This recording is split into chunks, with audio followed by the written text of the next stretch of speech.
Buenas noches, queridos amigos. Bienvenidos a un programa más de Origen. Hoy abordamos una circunstancia de rabiosa actualidad económica y política.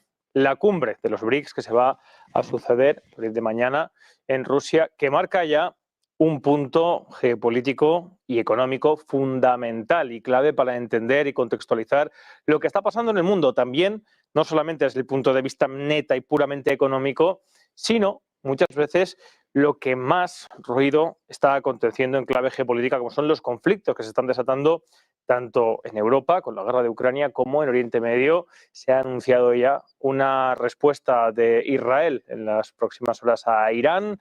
Biden habría dicho que estaba enterado. Austin, que forzosamente tiene que estarlo, ha dicho sin embargo que no, el secretario de Estado de Defensa.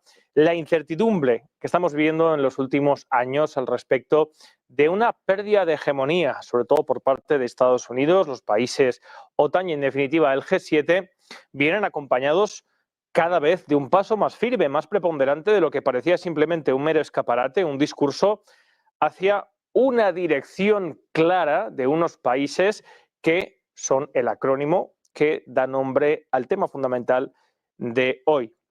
Saben ustedes, preponderantemente, sobre todo los que siguen este canal, que fue el 20 de noviembre del año 2006 cuando Brasil, India, Rusia y China, esos cuatro países que dan nombre a los llamados BRICS, iniciaron un proyecto que se ha ido desarrollando. Entonces, el economista y periodista Jim O'Neill de Goldman Sachs, nada más y nada menos que ha ido estimando y estimó que estamos hablando del 40% de la población mundial, de 134.000 billones de PIB conjunto. Y este proyecto se ha ido expandiendo a países importantísimos como Arabia Saudí, algunos han salido, como por ejemplo Argentina, también está Sudáfrica, Egipto, Irán, Emiratos Árabes, Etiopía. Y en fin, cada vez parece que es un proyecto que, a lo que de las últimas décadas se ha ido llamando economías emergentes, que finalmente pues parece que no terminaban de emerger, sí están emergiendo. Es indiscutible que hoy estos países están creciendo, mientras los que permanecen bajo una esfera que hasta ahora ha sido la hegemónica, pues parece, sobre todo en Europa, que estamos en un proceso o en un momento de indefinición, de estanflación absoluta, de recesión en el caso de algunas economías y en el ámbito de algunos países que están en contraposición a estos llamados BRICS, y obviamente también estamos en el contexto en el cual nos encontramos y nos enmarcamos hoy en este debate. España, país de la Unión Europea, país de la OTAN, país dependiente del Banco Central Europeo, la Reserva Federal, por extensión. Y obviamente plantear debates como el que vamos a tener esta noche, como siempre, con cuatro invitados excelsos para ofrecer los puntos de vista contrapuestos, diferentes, al respecto de esta cuestión y que ustedes se formen pues una idea propia, no está exento de controversia. Saben ustedes que cada vez resulta más difícil para esta cadena, para un servidor que apostamos en primer lugar y ante todo por la libertad de información y que exista un debate plural, público, constructor, de una verdadera libertad de pensamiento, punto fundamental para que la sociedad en los aspectos de la crítica social esté saneado, pues obviamente queremos abordar lo que ahora mismo se debe y no puede ser otra cosa como es el tema de los BRICS. Repito, cada vez más preponderante y también, lógicamente, con países desde su fundación claves y señalados por parte de nuestra élite política como fundamentales y acérrimos enemigos económica, política, incluso, se ha dicho, culturalmente de lo que se conoce como Occidente. Lo cierto es que esta unión, que empezó con 4 países de 4 continentes diferentes, el Índico, Asia, Europa y Hispanoamérica, han recorrido un camino poco a poco que les lleva hoy en día a plantear cosas muy serias para países como Estados Unidos, como es la desdolarización, como son diferentes puntos de vista, sobre todo en clave geoestratégica, económica y respecto al dominio y la producción de los recursos naturales en clave de mercado, que pueden efectivamente, como también apunta el Goldman Sachs, de cara al año 2050, pueden ser, como decía Jim O'Neill, las 4 primeras economías del mundo. Todo esto junto con, bueno, puede ser una alternativa para el siglo XXI, los BRICS, o son una amenaza. O China y Rusia, estos países que en todas y cada una de las tertulias y en todos los abordajes, bajo cualquier aproximación que no sea la hegemónica atlantista, pues se le tilda a cualquiera de cualquier cosa, simplemente por el hecho de cuestionarse y de observar los acontecimientos geopolíticos bajo parámetros y prismas diferentes a los que se están lanzando en la mayoría de medios mainstream, soportados, como ustedes saben, no como esta casa, por financiación que derivan en mayor o menor medida pues, de la deuda de lo público, etcétera, etcétera. Todo esto es lo que vamos a abordar esta noche, damas y caballeros. Más interesante, en el contexto económico global, creo que no puede ser. Al final, la pregunta fundamental que debemos responder hoy es: ¿los BRICS, oportunidad o amenaza? Lo vemos ahora en Origen.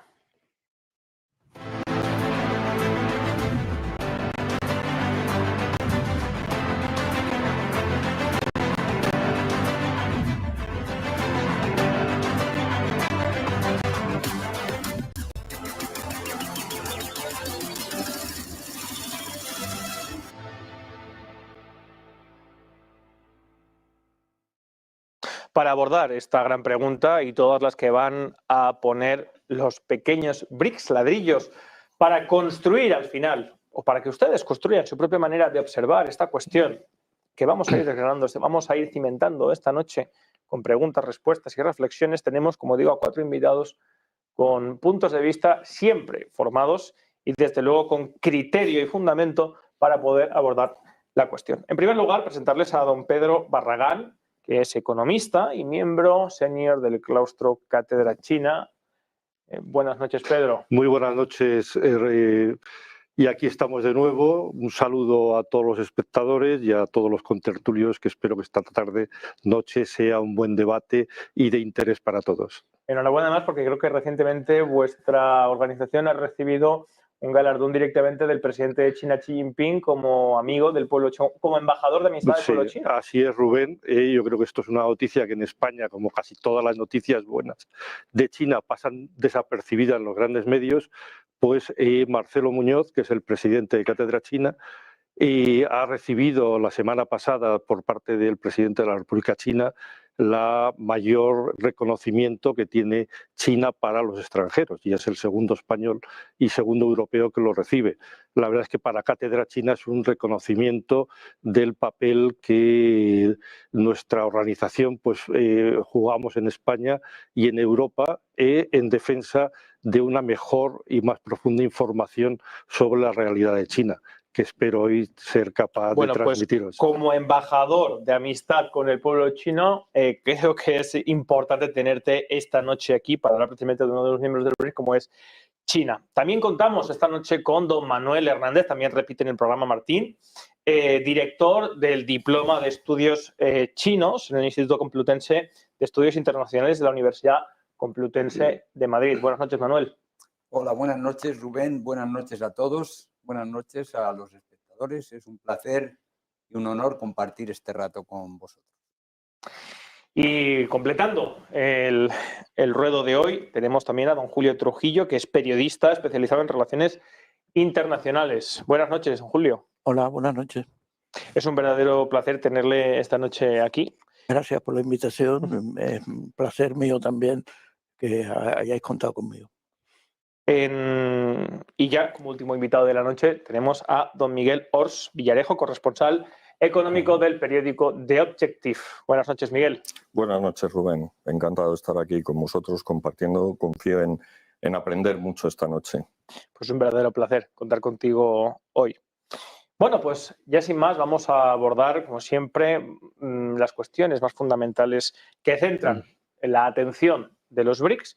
Pero antes, como siempre, para que ustedes puedan posicionar ligeramente el punto de vista, el criterio global de toda la cuestión, voy a pedirles a cada uno de ustedes pues unas consideraciones, 30 segundos iniciales para lanzar pues su primer criterio al respecto de todo ello. ¿Quiere empezar? Bueno, pues ya que me ha tocado ser el primero y hacemos la rueda del reloj. Bueno, yo marcaría un tema que el título del programa me ha dado la reflexión, y es el tema del marco de China, es decir, el riesgo, los peligros, las oportunidades de la expansión del modelo chino. Yo creo que estamos ante una situación que lo define perfectamente los BRICS, de un cambio total en el mundo. Es decir, durante los últimos 500 años hemos tenido una sociedad donde ha estado marcada por lo que ha sido el colonialismo, el imperialismo, digamos, de alguna forma la imposición por parte de unos países, los occidentales, de su poder económico y político sobre el resto del mundo. La posición de China, que es un país que lo avala además su larga historia de 5 milenios, es un país que nunca ha practicado esta política, ni cuando ahora se podría decir, bueno, no es un país imperialista porque no tiene la oportunidad, pero cuando sea más poderosa practicará lo mismo que han hecho los americanos. Bueno, China ha sido durante muchos siglos el país más poderoso del mundo y nunca ha invadido otro país, nunca ha practicado este tipo de política. Ha tenido sus dos guerras, la guerra con los países occidentales a través de la imposición del opio, del consumo del opio, y la Segunda Guerra por la invasión japonesa que empalmó con la Segunda Guerra Mundial.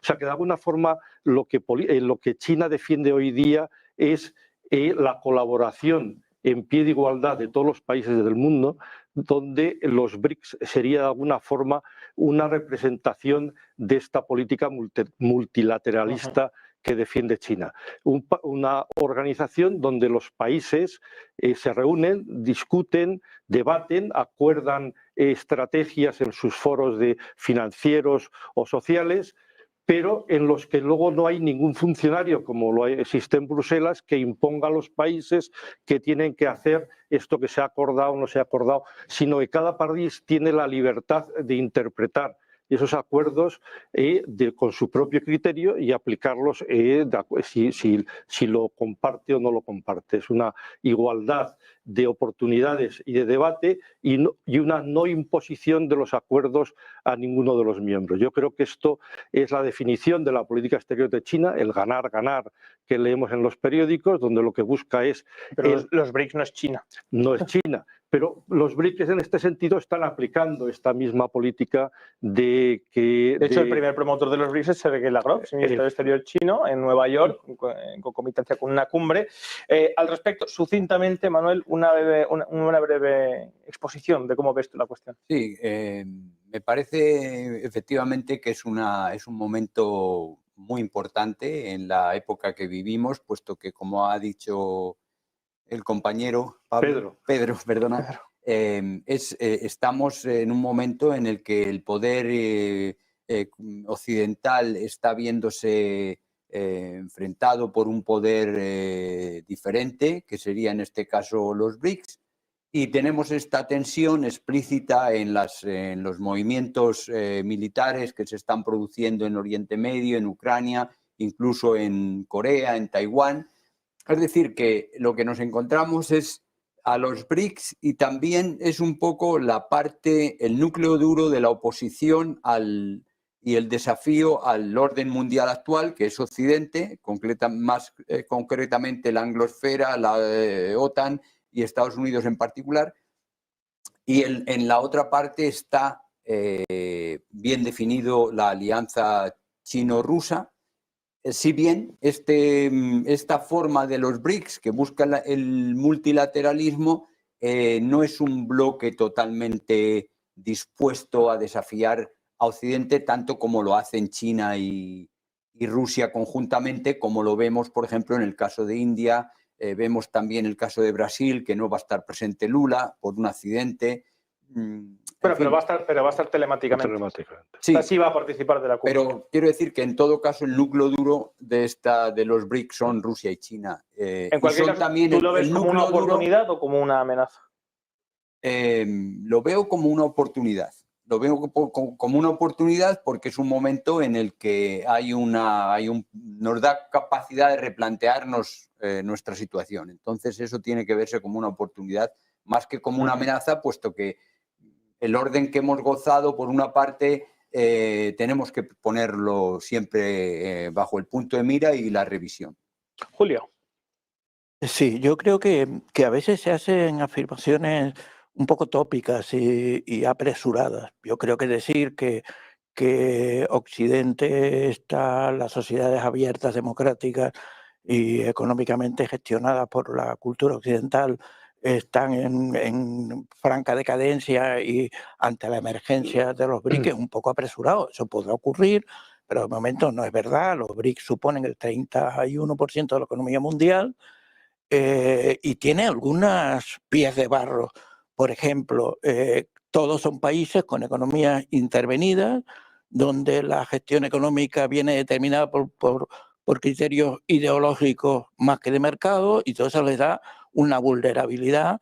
Se habló mucho de la desdolarización, pero no se ha avanzado mucho en ese terreno.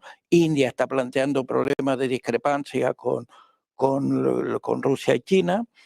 Y luego China defiende sus intereses nacionales con perfecta legitimidad, porque China puede ser la gran ganadora del empuje de los BRICS. Todos los demás son países, economías muy débiles, muy vulnerables, muy endeudadas y muy dependientes. Dependientes de sus criterios de gasto público, de sus pobrezas internas, etcétera, etcétera. Yo creo que hoy día la emergencia de un sistema o la ampliación de un sistema basado en esos criterios es una amenaza para un mundo de libertades, de libre elección y de libre mercado. Vale, matizar lo que habéis explicado antes, que me refería a la Constitución del año 2006. Actualmente es el 46% de la población y el 37% del PIB mundial. Miguel. Bueno, pues yo esta mañana, mientras preparaba este debate, cayó en mis manos un artículo sobre los BRICS y el autor recogía al final una frase muy famosa de Antonio Gramsci. Bueno, esto es como la cita de Adam Smith, que siempre se dice lo mismo. Pues de Gramsci siempre se dice: el viejo mundo agoniza y el nuevo lucha por nacer, y en ese claroscuro se dan todo tipo de fenómenos morbosos. Y eso es a lo que estamos asistiendo ahora mismo. Los BRICS, o la emergencia de los BRICS, es el síntoma de una enfermedad y un recordatorio para Estados Unidos y para Occidente que los peligros que entraña tener a buena parte de la población mundial y de los países que forman la comunidad internacional, esto sin darles la oportunidad de participar en la gobernanza internacional. Es lógico que China emerja. Yo no tengo la opinión tan halagüeña de Pedro. No creo que una emergencia ni un enfrentamiento vaya a ser esto, o que los chinos vayan a crear un orden mundial sin ningún tipo de agresión, porque eso no ha existido. Yo creo que lo que vamos a ver, o sea, estoy de acuerdo en la primera mitad del título de este programa, amenaza u oportunidad. No sé si es una amenaza, no sé si es una oportunidad, depende de cómo se gestione. La segunda parte, el nuevo orden chino, me parece un poco prematuro, como ha dicho Julio, hablar de un nuevo orden chino. Lo que estamos es ante un mundo que ha recuperado la multipolaridad de una manera muy enérgica. Pero eso no es ninguna novedad. O sea, la historia de la humanidad, especialmente la de Occidente, ha vivido siempre en entornos multipolares. O sea, salvo el Imperio Romano, que se quiso reconstruir en la época de Carlomagno y de Carlos I y de Luis XIV, incluso de Napoleón, tenía un proyecto, digamos, de recrear una comunidad, una única comunidad que viviera en paz. Todo eso ha fracasado, y en lo que vivimos desde más o menos la paz de Westfalia es una especie de equilibrio de poder. Y ese equilibrio de poder ha tenido un mínimo paréntesis tras la caída del muro de Berlín, cuando Estados Unidos se convirtió en el hegemón durante unos años, y ahora hemos vuelto a una situación de multipolaridad. Es lo normal, no hay que, y lo que hay es que tener cuidado a la hora de gestionarla, porque primero, desde mi punto de vista, a mí me gusta la competencia. Entonces, el que haya un único polo no es bueno. O sea, los Estados Unidos, aunque estoy con Julio en que digamos que su hegemonía mundial ha sido benigna, especialmente para los occidentales, pues los Estados Unidos van a lo suyo y es lógico y es legítimo. Pero Miguel, has dado una clave importantísima o has dado un punto, y desde luego valorativo, y quiero que lo matices o que lo desarrolles un poco, que es que los BRICS son la consecuencia de una enfermedad. ¿Qué enfermedad? Esa enfermedad es sencillamente la falta de presencia de un montón de países que, como tú dices, representan casi el 40% del PIB mundial. Habría sido un error de los que dominan ahora mismo la situación. Exacto. O sea, el tema es pretender que Estados Unidos y Occidente, que van a seguir manejando el orden mundial a su antojo, van a tener el Consejo de Seguridad a su disposición en Naciones Unidas, van a tener más votos que nadie en el Fondo Monetario Internacional o en el Banco Mundial y en las instituciones de Bretton Woods. ¿Qué son los BRICS? O sea, aquí hubo un intento de cuando se hunde Bretton Woods en el año 73, porque Nixon decide que renunciara a la convertibilidad del dólar porque necesita emitir muchos dólares para la guerra de Vietnam, nos quedamos sin sistema monetario de referencia y entonces surge el G7 con el objeto de coordinar la actividad monetaria. Este G7, más o menos en aquel momento, en los años 70, dentro del G7 representaban pues probablemente más de la mitad del PIB mundial y tenía mucho sentido que entre ellos se coordinasen. ¿Qué ha sucedido? Que el mundo ha crecido, especialmente China, ha crecido muchísimo.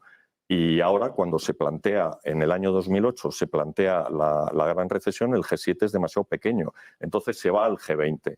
Y el G20 parece que durante unos años va a convertirse en el foro de gobernanza de los asuntos económicos y financieros mundiales e incluso de otro tipo, porque al G7 se llevaban muchos temas que no eran estrictamente económicos o monetarios o financieros.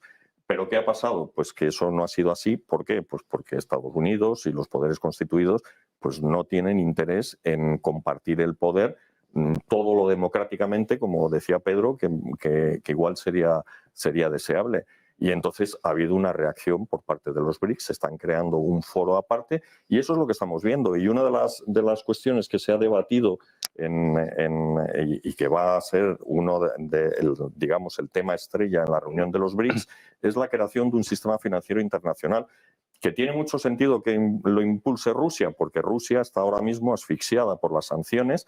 Venía en el Economist que en sus mercados de capitales lo único que funciona es el yuan, que a gran nivel, y que ahora para comprar una partida de mandarinas a los pakistaníes... Sí, ha recurrido al trueque. Ha recurrido al trueque, ha tenido que mandarles guisantes y garbanzos, creo que ha sido. Entonces, lo que quieren es impulsar un sistema financiero del que luego, si queréis, hablamos. Vamos al primer punto fundamental de la noche, que es, vamos a debatir sobre con qué objetivo y para qué nacen los BRICS. Hay quien considera que son los primeros pasos de China, que empieza a crecer junto con Rusia para construir una alternativa hegemónica suya. Hay quien considera que simplemente, como se ha empezado a escuchar, pues es una alternativa ante el tapón constante que se está teniendo por parte de Estados Unidos y del G7, pues empezar a andar camino. Sin embargo, en las diferentes cumbres que ha habido por parte de los BRICS, las grandes cumbres son, desde luego, la constitutiva 2006, 2009 en Rusia, 2010 en Brasil, 2011 en China, 2012 y en Nueva Delhi, India, 2013, 2014, y desde entonces había una cumbre con la trascendencia o con la repercusión que, digamos, va a tener esta 2014. Fíjense, han pasado 10 años, han pasado tantas cosas estos últimos 10 años y particularmente, pues, la guerra de Ucrania, que ya advirtió Kissinger lo que iba a suponer, se ha apuntado también, desde luego, que Rusia haya tenido que volcarse y volverse hacia China. Ya lo hemos debatido también aquí en este programa. Cuando Vladimir Putin hace escasamente un mes públicamente manifiesta que la principal prioridad, la número uno a día de hoy del gobierno ruso es volverse hacia Oriente, desde el punto de vista de construir oleoductos, construir carreteras, construir infraestructuras, construir corredores económicos, etcétera, etcétera. Por lo tanto, lógicamente, ¿qué son los BRICS? ¿Con qué objetivo nacen los BRICS? ¿Y para qué pues ha modificado, ha cambiado muchísimo.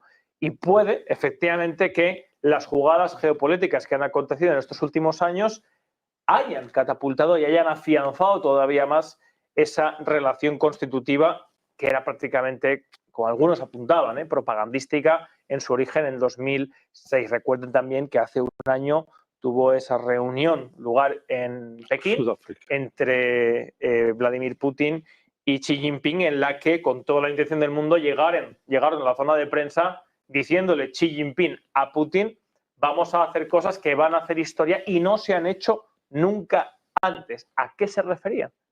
A la pérdida de la hegemonía mundial del dólar, que es fundamentalmente la piedra sobre la que ha construido estos últimos 25 años la hegemonía Estados Unidos. Pues de todo eso vamos a debatir ahora mismo. Así que la primera pregunta que les lanzo es, efectivamente, ¿con qué objetivo, para qué nacen los BRICS? ¿Qué objetivo ha tenido? ¿Qué objetivo tiene ahora? ¿En qué punto están? Etcétera, etcétera. Sí.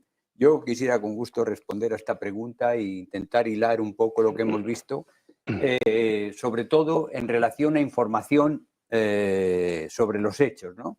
Es decir, los hechos creo que son lo que mejor ilustra la situación. No es que, por una parte, Rusia quiera desvincularse del dólar, es que no tiene otro remedio. Es decir, que sus bancos no pueden operar con el sistema SWIFT. Entonces, si no pueden operar con el sistema SWIFT, no puede comerciar con nadie. Tiene que estar por ahí haciendo cambalaches y no nos tiene que sonar extraño que cambie tomates por guisantes o otras cosas. La situación es, en este sentido, el principal valedor de Rusia es China. Entonces, con China inicialmente tuvo un comercio importante y China le suministraba los materiales necesarios para poder seguir fabricando armamento necesario para mantener la guerra con Ucrania. Entonces, Estados Unidos, comerciando en yuanes. Pero de todos modos, Estados Unidos dijo a los bancos chinos que si comerciaban con Rusia les iba a penalizar, impidiéndoles el uso del SWIFT o les iba a sancionar de modo que no pudieran comerciar con otros lugares. ¿Qué sucedió? Pues que estos mismos bancos tuvieron que renunciar a comerciar con Rusia. ¿Cómo se solucionó el asunto? Pues entonces se crearon unos bancos que son bancos pequeños en Rusia que se llaman bancos para quemar, los llaman en Rusia. ¿Qué quiere decir? Que se arriesgan a hacer este tipo de transacciones con los bancos chinos a una costa de que Estados Unidos les sancione y les deje inoperativos. Es decir, estamos viendo ya prácticamente lo que sucede si Estados Unidos es capaz de imponer, de tomar esas medidas contra un país, medidas que toma contra Irán, medidas que toma contra Cuba, medidas que toma contra Venezuela. Entonces, esto podemos entender que es un tema muy, muy preocupante para todos estos países. Manuel, que complemente lo que has dicho, porque claro, es cierto todo lo que has comentado, pero a pesar de todo eso, el año pasado, 2023, Rusia crece al 3,6%, está creciendo al 3,4%, camino del 4%, y realmente los que no estamos creciendo nada somos los europeos. Estados Unidos sí está creciendo, pero algunos comentan a costa de los europeos, atrayendo empresas europeas, etcétera, etcétera. Entonces, la pregunta que os hacía es, fundamentalmente, ¿qué objetivo y para qué nacen los BRICS desde el 2006? Estamos en 2024, han pasado muchas cosas. Pero ya esto se veía. Es decir, que Estados Unidos controla el mundo a través del dólar. Entonces, ya ellos tenían que tomar medidas y este objetivo es crucial para el crecimiento, para el nacimiento de los BRICS. Pero bueno, ya voy a concluir lo que estaba diciendo. Es que la esperanza de los occidentales, que en un momento fue que Rusia iba a colapsar en cuanto le cerraran económicamente, ya que la capacidad de Rusia es pequeña económicamente, no ha sucedido así, han fallado. Pero no quiere decir que no esperen que eso pase en breve, porque ahora Estados Unidos está aplicando una política aún más feroz para impedir que los bancos... Y China ya le ha dicho a Rusia que él no puede prescindir de su comercio con Occidente, es decir, no puede desengancharse del SWIFT. Bueno, las últimas noticias, según en esta misma línea, Putin le ha prometido apoyo a Xi Jinping en el caso de ataque a Taiwán. Es un compromiso que ha hecho como para vincular ya sus destinos de una manera que esto para China es algo de mucha seriedad. Y China le ha dicho a Rusia que no se preocupe, que verán modos y maneras de superar esta situación. Es decir, que lo que ya se veía en el 2006, que era precisamente el liberarse de esta soga que impone el dólar en el mundo, pues estamos llegando que justo aquí ya se muestra, se manifiesta plenamente y se están, la primera medida que están tomando es el bridge, que es un sistema de pago.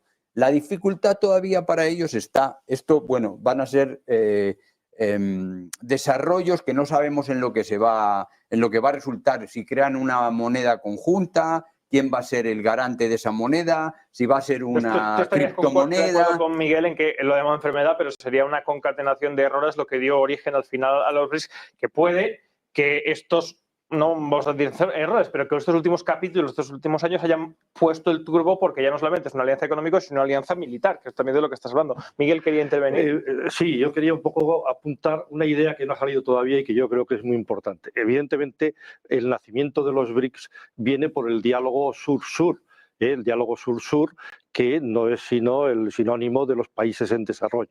Quiero decir yo que frente a los poderes del G7 que tú has comentado, pues comienza el diálogo sur-sur y estos países comienzan a tener reuniones, a coordinar sus estrategias en Naciones Unidas, etcétera, etcétera. Pero en el mundo ha ocurrido algo que ha cambiado el mundo en los últimos años. ¿Y qué es lo que ha ocurrido? Al margen de las guerras que estamos viviendo cerca de España, ha habido un cambio fundamental y es que Estados Unidos ha lanzado la guerra comercial contra China. ¿Por qué Estados Unidos ha lanzado una guerra comercial contra China si hemos estado viviendo durante unos años donde las empresas norteamericanas invertían en China, que exportaban a Estados Unidos, que China todo el superávit comercial lo invertía en deuda pública norteamericana? Esa relación dentro del conflicto ideológico de Estados Unidos contra China, ¿por qué se trunca? Pues la razón por la que se ha truncado ha sido por el sorpaso económico de China sobre Estados Unidos. Si medimos las economías en PPA, en igualdad de poder adquisitivo de las monedas, China ha sobrepasado holgadamente. Estados Unidos representaba el 19% del PIB del mundo en el año 2000 y China el 6%, y ahora mismo Estados Unidos es el 14 y pico por ciento y China el 19%, el 18,8, el 18,9%. Esto es lo que ha hecho sonar todas las alarmas en Estados Unidos y ha lanzado pues esta estrategia de guerra total contra China para bloquear económicamente a China. Y esto ha revolucionado todo en las naciones del sur y ha revolucionado la estrategia de los BRICS. Porque lo que vamos hablando, o habéis intervenido varios, hablando de si, incluso Miguel me decía, si yo era optimista por pensar que la imposición del modelo chino iba a ser pacífico. Yo creo que China no tiene ningún modelo que quiera imponer a nadie y no va a ser ni pacífico ni guerrero, porque no va a haber ninguna imposición de modelo. Quiero decir, lo que están defendiendo los BRICS es acabemos con la división ideológica del mundo, y lo que se trata es de tener una colaboración entre iguales al margen de la posición ideológica de cada país. Esta es la gran diferencia de los BRICS respecto al G7. El G7, déjame terminar, el G7 es una asociación ideológica frente a los BRICS, que es una variedad de países donde se respetan diferentes culturas, diferentes opiniones, diferentes economías. Sí, yo creo que... no esperen que le dé el turno de palabra para intervenir. De acuerdo, pueden interrumpirse. Ya estoy aquí para... ¿Por qué nacen los BRICS? Yo creo que es un producto de varios fenómenos distintos. Por una parte, hay una serie de países que quieren tener más participación en el concierto económico mundial, que es verdad que los grandes países, los grandes tomadores de decisiones no pasan por los intereses de esos países y ellos necesitan sindicarse de alguna manera para tratar de irrumpir en el escenario internacional y conseguir mejores condiciones de negociación. Y por otra parte, eso se suma a una estrategia de China y de Rusia, no exactamente junta, pero sí que coinciden en una estrategia que entienden que defender sus intereses nacionales pasa por acaudillar esa especie de rebelión antioccidental que se está produciendo que da lugar a los BRIC y que luego, pasado el tiempo, se ha ido cambiando de propagandista a tener una serie de pasos concretos y de medidas que son interesantes y que han fortalecido la alianza. No es una alianza menos ideológica que la de Occidente, no es verdad. China y Rusia defienden un modelo ideológico igual que lo defiende Occidente, un modelo ideológico que es economía planificada, ideología por encima del mercado, antiamericanismo, antioccidental y anti-Estados Unidos, a veces gratuito, y luego alineación en determinados conflictos con bandos que no solo son una amenaza para los derechos humanos, sino a veces rayanos con el terrorismo. O sea, las cosas como son, que en el caso de Oriente Medio está claro, pero eso lo podemos dejar de momento. Entonces, por ahí los BRIC tienen que resolver una serie de cuestiones. Por ejemplo, hablan de la desdolarización y de crear una moneda única. A mí me parece que eso ahora mismo es un sueño delirante. Es decir, la suma de varias monedas débiles no hacen una moneda fuerte. Son países terriblemente endeudados, China también cobra por sus intereses como lo cobraría cualquier otro país en sus créditos a medio y largo plazo, quedarían exactamente igual de referenciados a las economías dominantes del fenómeno y tendrían los mismos problemas a resolver, porque no son economías abiertas, son economías donde el modelo de planificación, donde la ideología pesa más, es decir, su concepto de que debe ser la igualdad, el reparto de renta, la gestión del mercado, todo eso, pesa sobre las decisiones estratégicas de economías, de sociedades abiertas. Y eso a mí me parece que es un punto, una vulnerabilidad de los BRIC para hacer una alternativa al modelo de desarrollo occidental. Yo querría, o sea, mi idea, no lo sé, es que los BRIC nacen porque se le ocurre a un banquero de Morgan Stanley, era un banquero de inversión, reunir en un acrónimo a 4 países cuya economía estaba desarrollándose y que él proyectaba, estos acabarán suponiendo un peso muy superior del PIB mundial del que ahora tiene Estados Unidos y, por tanto, esto va a ser una potencia. Es decir, que Jim O'Neill, que lo he explicado antes en Goldman Sachs. Sí, efectivamente, pero que no surge de Brasil, Rusia. No toman sí, hasta 2008. Es el nombre. Pero no quiere decir que fuera idea suya decir, no, pero que esto, efectivamente. No, se refiere a la calificación. Sí, a la calificación. Entonces, que no la toman hasta 2 años después, 2008. Claro, yo creo que son las tensiones que surgen en el G20 después de la gran recesión las que hacen ver a Rusia y a China fundamentalmente que Estados Unidos no va a ceder los mandos del control de la economía. Habría que explicar por qué el dólar es tan relevante. O sea, al final. Vamos a ir ahora. Claro, porque esto es la clave. Porque es verdad que Estados Unidos tiene lo que se llamaba, lo que llamó Giscard d'Estaing, el privilegio exorbitante de tener la moneda de reserva mundial. ¿Y por qué ha acabado? Pues sencillamente yo creo que de forma accidental, que luego se ha convertido en deliberada. La economía de Estados Unidos en los años 60 era el 40% de la economía mundial, era una potencia comercial y entonces sencillamente se impuso se cambia el patrón oro por la moneda fiat. No, sencillamente es más cómodo porque el mercado más amplio primero es Estados Unidos, el más líquido es Estados Unidos, y luego hay un factor muy importante y es que el bono del tesoro estadounidense es el activo libre de riesgo más importante que existe. O sea, si tú quieres una inversión segura, compras bonos del Tesoro de Estados Unidos. Entonces, eso ha hecho que ese mercado sea extraordinariamente líquido. El privilegio exorbitante consiste en que Estados Unidos imprime un papelito de $100 que le cuesta 1 centavo y luego recibe a cambio el equivalente a $100 de bienes. Es decir, que es uno de los mayores negocios que hay ahora mismo. Eso es lo que le permite tener unos déficits comerciales absolutamente apabullantes porque por la parte de la balanza de capitales le están entrando unas cantidades brutales. Entonces ha habido intentos, dices, no, es que ahora Estados Unidos ya no tiene esa proporción. Los datos que ha dado Pedro son muy reveladores, es decir, ahora es más importante o tiene más peso, depende de cómo hagan los números, pero es verdad que en determinados números China ha rebasado a Estados Unidos. ¿Por qué el yuan no desbanca al dólar? Lo mismo podemos decir de la Unión Europea. La Unión Europea es una potencia comercial. ¿Por qué el euro no desbanca? Bueno, pues porque además de tener potencia y tamaño económico, tú tienes que tener unas determinadas instituciones que son las que garantizan que esa moneda o esa reserva esté disponible. ¿Qué es lo que pasa con el euro? Pues el euro es... el problema es que no tiene ningún Estado detrás y se vio con la crisis griega que en cuanto empezaron a atacar los mercados a los bonos griegos, pues empezó a hablarse de que Grecia iba a abandonar el euro y eso provocó una crisis que paralizó completamente el euro y la gente se salió del euro. No quiere el euro porque no saben si el euro va a seguir.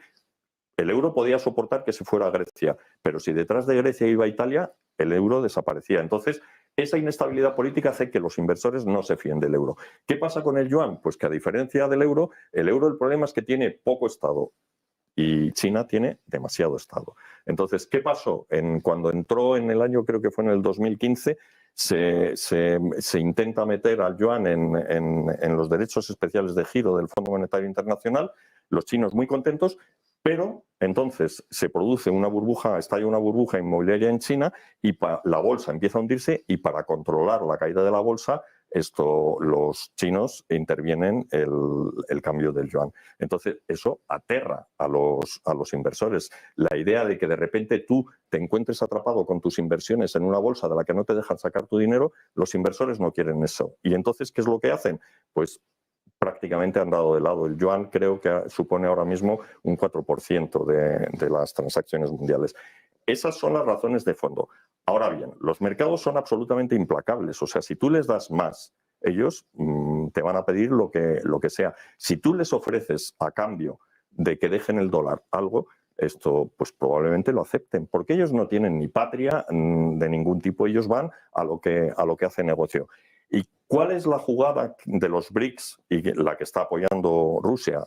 Has comentado que estaban haciendo el Bridge BRIC, que es un sistema de pagos internacionales al margen del que actualmente funciona. Ahora mismo el sistema de pagos internacional funciona como los vuelos aéreos. Es decir, si tú quieres volar de un sitio a otro y hay una línea directa, no hay ningún problema. Coges el avión que quieras. Pero el problema es que para volar a la mayor parte de los sistemas tienes que pasar por lo que son los hubs internacionales. Y en temas monetarios, el hub internacional es el dólar. ¿Por qué? Porque todo el mundo acepta dólares de intercambio. O sea, en cualquier parte del mundo donde tú vayas, puedes pagar en dólares. Ahora, intenta pagar, incluso pagar con el euro, te lo aceptan, pero puedes tener problemas. Pero pagar con cualquier otra moneda no te lo van a aceptar. Entonces, ¿qué es lo que pasa? Eso hace que todas las transacciones o la inmensa mayoría de las transacciones internacionales pasen por bancos americanos porque les tienen que comprar los dólares. ¿Y qué es lo que hace Estados Unidos? Hombre, pues se aprovecha de esa situación para apretarle las clavijas a todos los que no siguen su política. Y ese es el origen y tienes toda la razón al decir que la asfixia a la que está sometiendo Estados Unidos a un montón de países que le caen mal, pues es muy grande. O sea, las sanciones comerciales en lo que llevamos de siglo se han multiplicado. ¿Por qué? Pues porque Estados Unidos ve que es una manera muy fácil de apretarle las tuercas a los demás. Y evidentemente el que más fuertes las tiene apretadas es Rusia, y Rusia va a hacer todo lo posible. Entonces, ¿qué pasa con el sistema Bridge? Pues que por lo visto funciona. Hay un sistema que lo está poniendo en marcha el Banco Internacional de Pagos de Basilea, que aparentemente es muy parecido al que están tratando de habilitar los BRICS y que es más barato y más rápido que el sistema de pagos internacional. Entonces, los mercados están entusiasmados con este tipo de monedas. De todas formas, Miguel, si me permites un poco, yo estoy de acuerdo contigo en bastantes de las cosas que has comentado en relación con el dólar, pero yo también marcaría que si el dólar tiene un predominio desde Bretton Woods y tiene un predominio absoluto, tiene un predominio, pero no solo en las transacciones comerciales internacionales, sino como elemento de reserva de los bancos centrales en el mundo, que no lo has mencionado, pero yo creo que es interesante decirlo. Sí, de hecho yo lo voy a apuntar porque ahora te doy la palabra a Pedro, pero vamos a pasar al siguiente punto. Pero si me dejas un poco... Y te dejo ahora mismo simplemente para apuntar una cosa, que es vamos a hablar ya a evolucionar del objetivo que nacen al paradigma económico que ya se estaba tocando, por eso lo digo, vamos a hablar del paradigma económico y político de los BRICS. Y en línea de lo que estaba comentando Pedro, quiero añadirles un par de datos. Tengan en cuenta que China es el que tiene el reservorio número 1 del mundo de dólares. Es decir, es el que tiene más dólares guardados que precisamente los diferentes presidentes, particularmente Obama y Trump, han denunciado públicamente en multitud de ocasiones. ¿Por qué? Pues porque efectivamente se están planteando las fortalezas del dólar en el debate, pero China ha sabido acertadamente observar también hay ciertas debilidades. ¿Cuáles? Pues que si yo soy la fábrica del mundo con una moneda barata como es el yuan y yo produzco en yuanes, pero me compran mis productos en dólares, si yo no cambio los dólares a yuanes, mi economía y mi moneda permanece baja, puedo seguir produciendo barato y cojo esos dólares y los guardo en un cajón.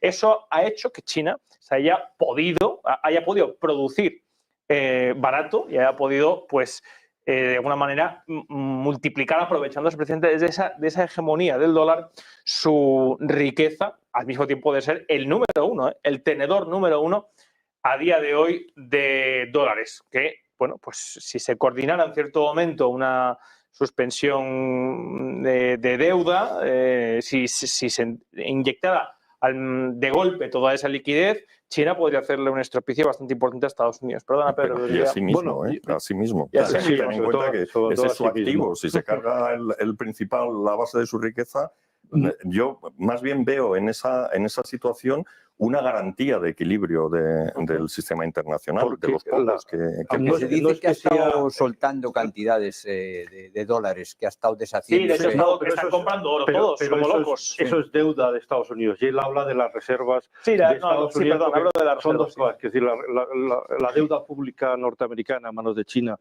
ha bajado un 36%, pero no ha bajado por esta situación geopolítica de la guerra comercial de Estados Unidos contra China, sino que han sido más inteligentes que el resto del mundo y como, bueno, hemos hablado antes de finanzas, antes de empezar el debate, evidentemente cuando los tipos de interés suben, lo más sensato es deshacerte de la deuda que tienes porque deja de tener valor y es lo que ha hecho China. O sea, que China ha conseguido reducir la tenencia de bonos de Estados Unidos mientras subían los tipos de interés y ahora la posiblemente bueno, de hecho, lo ha cambiado de la deuda pública por deuda de las empresas americanas. O sea, no ha modificado su tenencia de deuda en dólares y es de los mayores. Yo quería apuntar dos ideas para completar un poco el mapa que estamos haciendo para los espectadores. Una es que ese crecimiento, ese dominio del dólar como moneda de transacciones, decíamos, y como moneda de reserva mundial, está bajando. Es decir, desde el año 2000, si uno mira las gráficas que tiene publicadas el Banco Mundial, es una caída bastante espectacular. O sea, quiero decir que del 70 y pico por ciento ha bajado al 55% en pocos años. Pero yo diría además o sea, eso es una tendencia que eso va a largo plazo, o sea, que no es importante ahora mismo. Y luego que tampoco ha sido un milagro económico por casualidad del dólar, sino ha sido por un dominio político. Quiero decir, y ese dominio político norteamericano a nivel financiero se hace a través de dos instituciones, el Fondo Monetario Internacional y el Banco Mundial. El Fondo Monetario Internacional y el Banco Mundial, Miguel nos ha explicado cómo se formaron, no lo voy a repetir, pero yo quería daros un dato. Tú has explicado un poco el sistema de voto en estas dos instituciones desde que se establecieron, está ligado al tamaño económico de cada país. Cada país vota en función de su tamaño. Eso es lo que establecen las cláusulas fundacionales.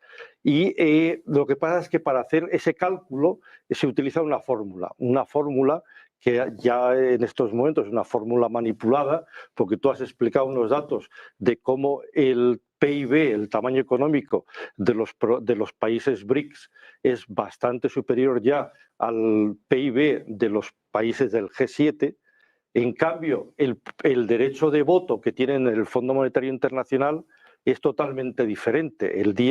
Esto no se publica habitualmente, pero yo he hecho el cálculo el día 2 de junio de este año y los derechos de voto de los países BRICS estaba en torno al 11% y el derecho de voto de los países del G7 estaba en el 30 y tantos %.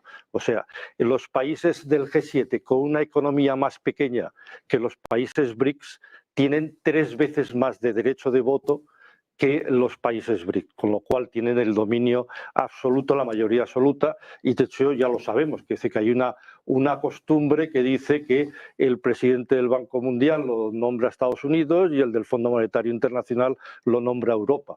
Y ese reparto del poder en las instituciones financieras internacionales no va a cambiar. Y políticas. No va a cambiar. En la ONU no van a reconocer.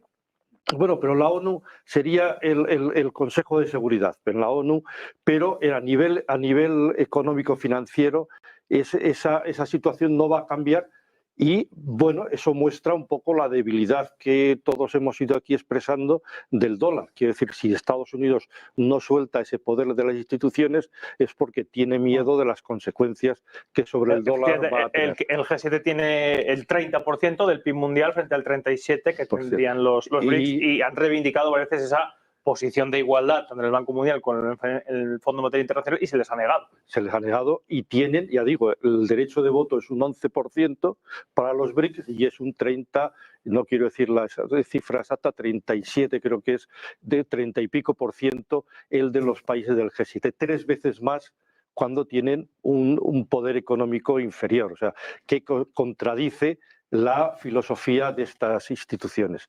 Yo creo que eso es importante. Respecto al tema de la desdolarización, el tema de la desdolarización es muy complejo, es un tema complejo y se está hablando mucho en la prensa con un cierto o con un gran desconocimiento muchas veces de los propios periodistas por la parte sensacionalista que tiene el tema de la desdolarización.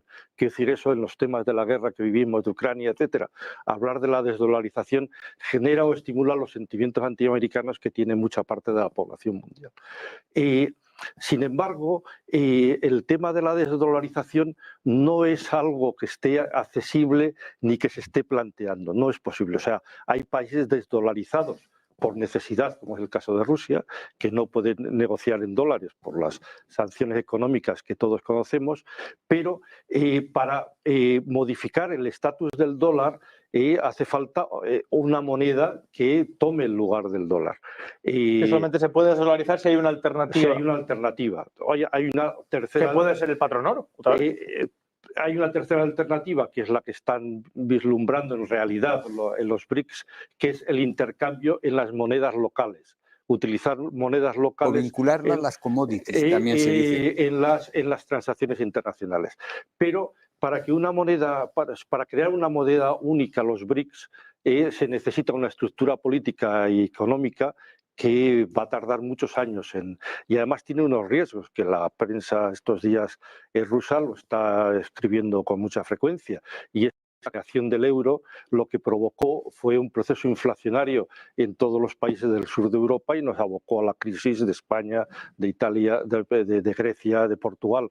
Quiero decir yo que el crear una moneda, lo que está diciendo la prensa rusa estos días, crear una moneda de los BRICS podría crear un problema político dentro de los BRICS porque abocaría a una parte de los países a tener y por los diferentes niveles económicos que hay entre países como China y países como Etiopía o como Egipto. Quiero decir que hay unas economías muy diferenciadas.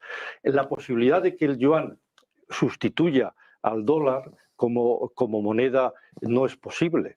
No es posible porque la posición de China es: oiga, yo lo que quiero es crecer y prosperar. Déjenme en paz, déjenme hacer mi vida, déjenme prosperar.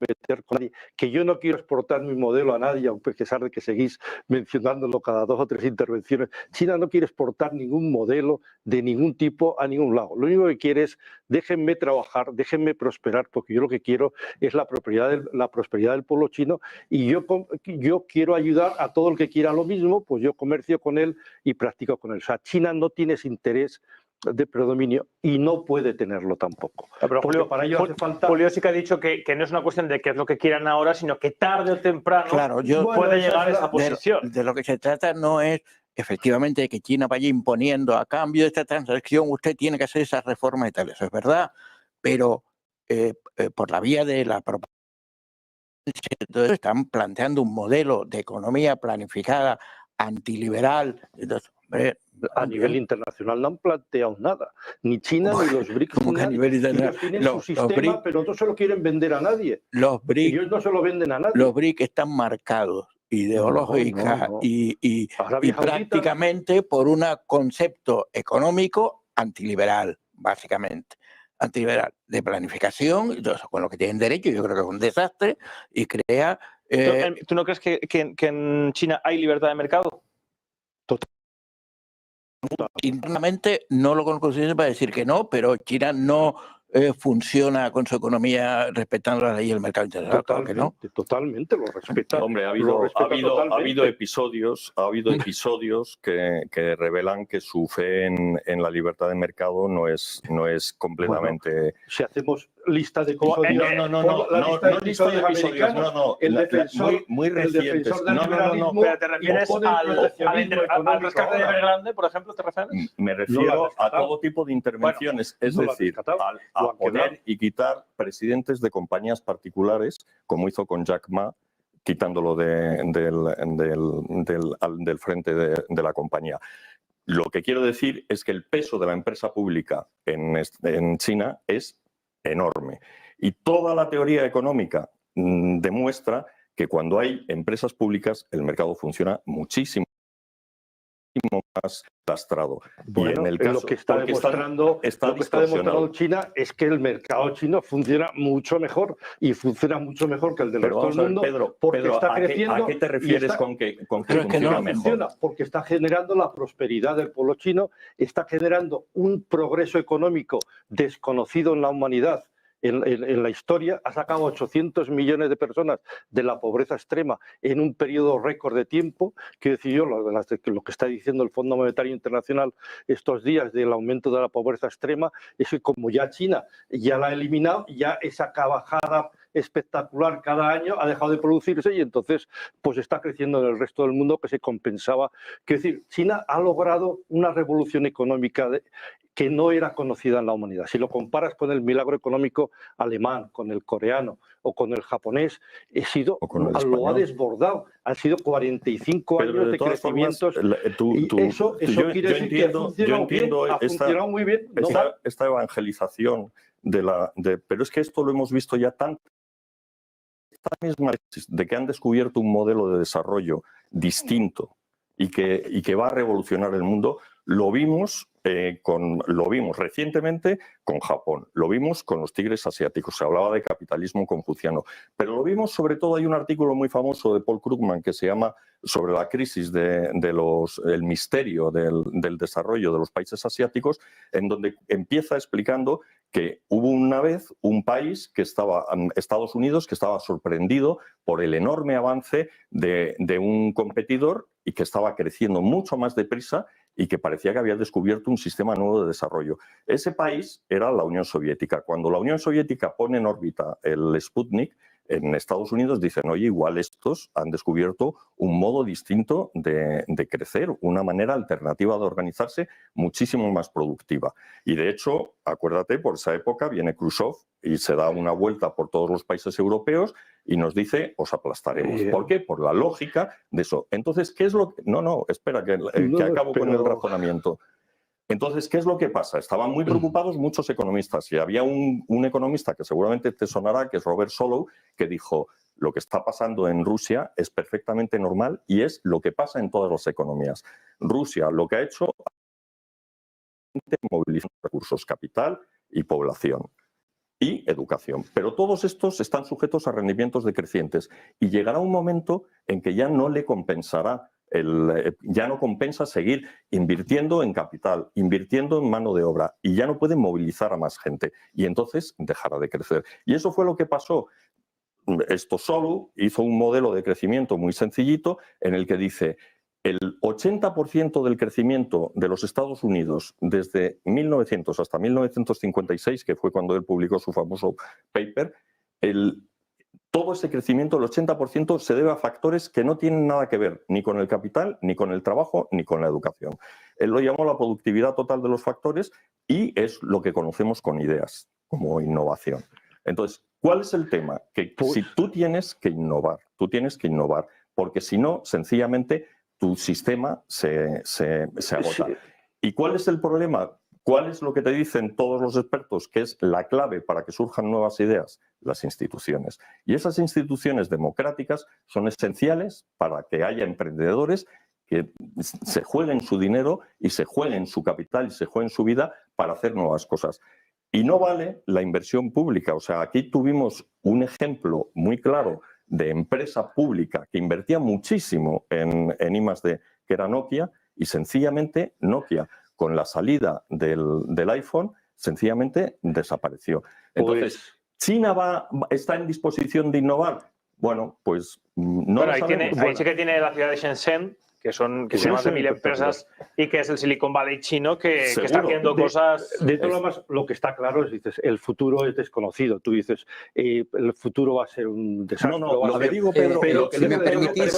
Es para que no digas lo que digo, no me interpretes, Pedro. No me interpretes. Yo lo que te digo es que... Un segundo y le respondes enseguida. No hay ninguna evidencia de que se haya descubierto ahora mismo un modelo distinto de crecimiento alternativo al que existe en el mundo conocido. Y que el modelo de crecimiento de Solow explica perfectamente lo que está pasando en China. Y que China, si es capaz de pasar de la innovación de copia a la innovación de frontera, pues... igual, pues yo lo que estoy diciendo es que es evidente que el modelo chino no ha sido un fracaso, sino que está siendo exitoso. Está teniendo un éxito que ha sido el mayor éxito de la historia de los últimos tiempos. Es decir, eso es la realidad. Que el modelo chino va a durar eternamente, evidentemente no, además la economía es cíclica y esto, los rendimientos, es imposible que China doble la renta per cápita al nivel de los pocos años en que la ha estado doblando constantemente. Quiero decir, eso es algo que tiene que ir disminuyendo y que de hecho lógicamente está disminuyendo, entre otras cosas por el propio volumen de la economía. No es lo mismo una economía pequeña que una economía gigante en la que se ha convertido China. Evidentemente los modelos de desarrollo, China ha hecho un modelo de desarrollo totalmente diferente de los modelos que ha habido en Occidente y de los modelos que ha habido en la Unión Soviética. No tiene nada que ver el modelo de la economía de mercado socialista que practica China con los modelos soviéticos ni con los modelos occidentales. China tiene una libertad de mercado absoluta para todas las empresas y tiene un nivel de innovación tremendo. Quiero decir yo que el bloqueo tecnológico que se está intentando hacer con China es para bloquear su capacidad de innovación. Dejo a Manuel ahora, pero tengamos en cuenta que el debate no es sobre China, es sobre los BRICS. Es importante que lo que planteen los BRICS es de novedoso a nivel económico para los que van a entrar, para los que están... yo lo que quiero llamar la atención es que esto que hablamos de si un modelo es mejor que otro, creo que se trata de quién obtiene más resultados, simplemente. Entonces, es decir, que no está, es que un modelo es mejor que otro, no, es que los modelos están relacionados y uno ¿qué te deja? Es decir, ¿qué te deja? Es decir, que China, en mi opinión, ha tenido oportunidad de crecer porque a Estados Unidos le dejó, porque le interesó hacer frente a la Unión Soviética. Si no, simplemente no te dejo, te bloqueo o te boicoteo o no te dejo porque eres comunista y te hundo. Pero se dio esa circunstancia, o sea, China ¿tú ha crees crecido... que la Unión Soviética se hundió porque Estados Unidos la hundió? No, yo digo que China tuvo una oportunidad de crecimiento porque le interesó, porque a Estados Unidos le interesó asociarse con China y eso le dio alas a China, si no, no sale de su pobreza. Es lo que pasa, unos estados no dejan crecer a otros.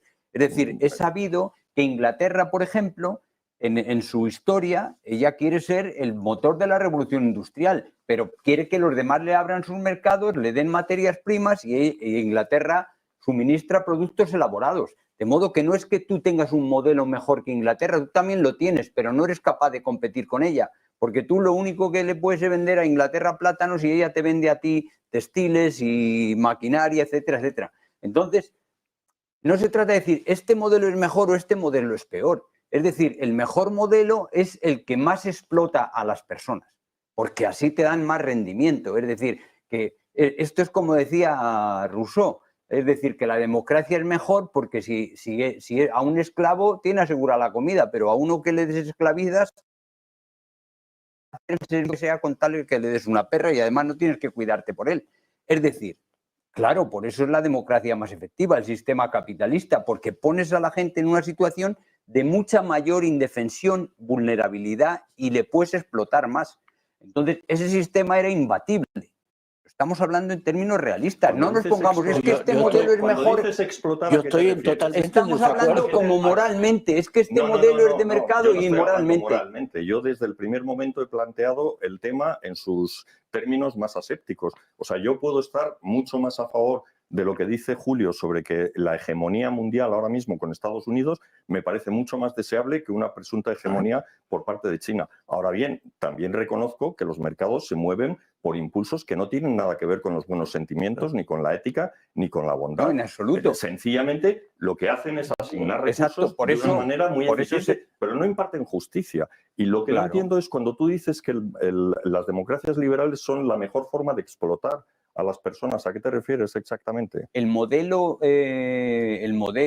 liberal capitalista es una forma de explotación superior a un sistema si tú lo tienes todo asegurado mediante el socialismo. Es decir, pero que ¿hay tú algún sitio donde lo esté todo asegurado, el socialismo haya asegurado todo? Pero además en principio sí, en la Unión Soviética, por ejemplo, lo tenían todo asegurado, sin embargo no generaban competitividad. No, tenían una economía absolutamente incompetitiva y que en cuanto salían fuera de la Unión Soviética, a los pocos que salían, se quedaban absolutamente deslumbrados. O sea, yo recuerdo que hablando con Pío Moa, cuando él se metió en el... De todos modos, a mí me gustaría que no me cortaseis tan pronto, porque no me dais ocasión a exponer pues venga, quiero enfocar, hacer un enfoque... De todas maneras, repito, no es un debate entre los modelos socialistas o de eso la Unión es a lo que me quería referir, que lo importante es si el Estado toma más poder o no. En este sentido, a China le ha cabido esa posibilidad. España también puede tener un modelo proteccionista, pero no le cabe implementarlo. Sí, pero repito, perdón, Manuel, que te corte yo ahora.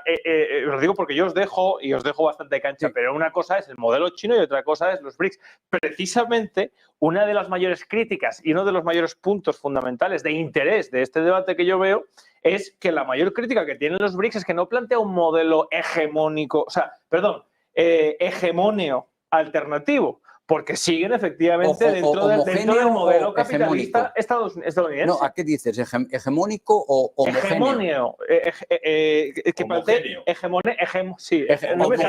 Homogéneo, perdón. Homogéneo, perdón, que no busque la hegemonía. Que busque la homogeneidad. Se han juntado los intereses de Rusia y China. Eso es lo que pasa principalmente.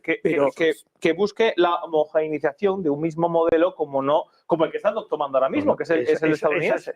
Lo que define, ese es el modelo BRICS, lo acabas de definir, es no definir un modelo alternativo. Vale, pero tiene que haber. Pero tú has dicho una cosa antes muy interesante, que es que si se quiere deslindar del hegemón que es el dólar, necesitas un modelo homogéneo, pero por lo menos a nivel de intercambio económico. No digo que se quiera desligar de un modelo del dólar. Yo digo que hay países en el mundo y en los BRICS que necesitan desdolarizarse por las sanciones norteamericanas y occidentales, pero que la desdolarización hoy no es una alternativa de los BRICS que no se puede poner en marcha. Me habéis antes, no he podido terminar la frase, que yo ponía de las dos razones. Primero, por la situación, de la imposibilidad de una moneda, y luego decía que en el caso del yuan, el problema es que para que el yuan fuese una alternativa monetaria al dólar, tendría que haber la libre convertibilidad del yuan en los mercados de capitales. Quiero decir, China no puede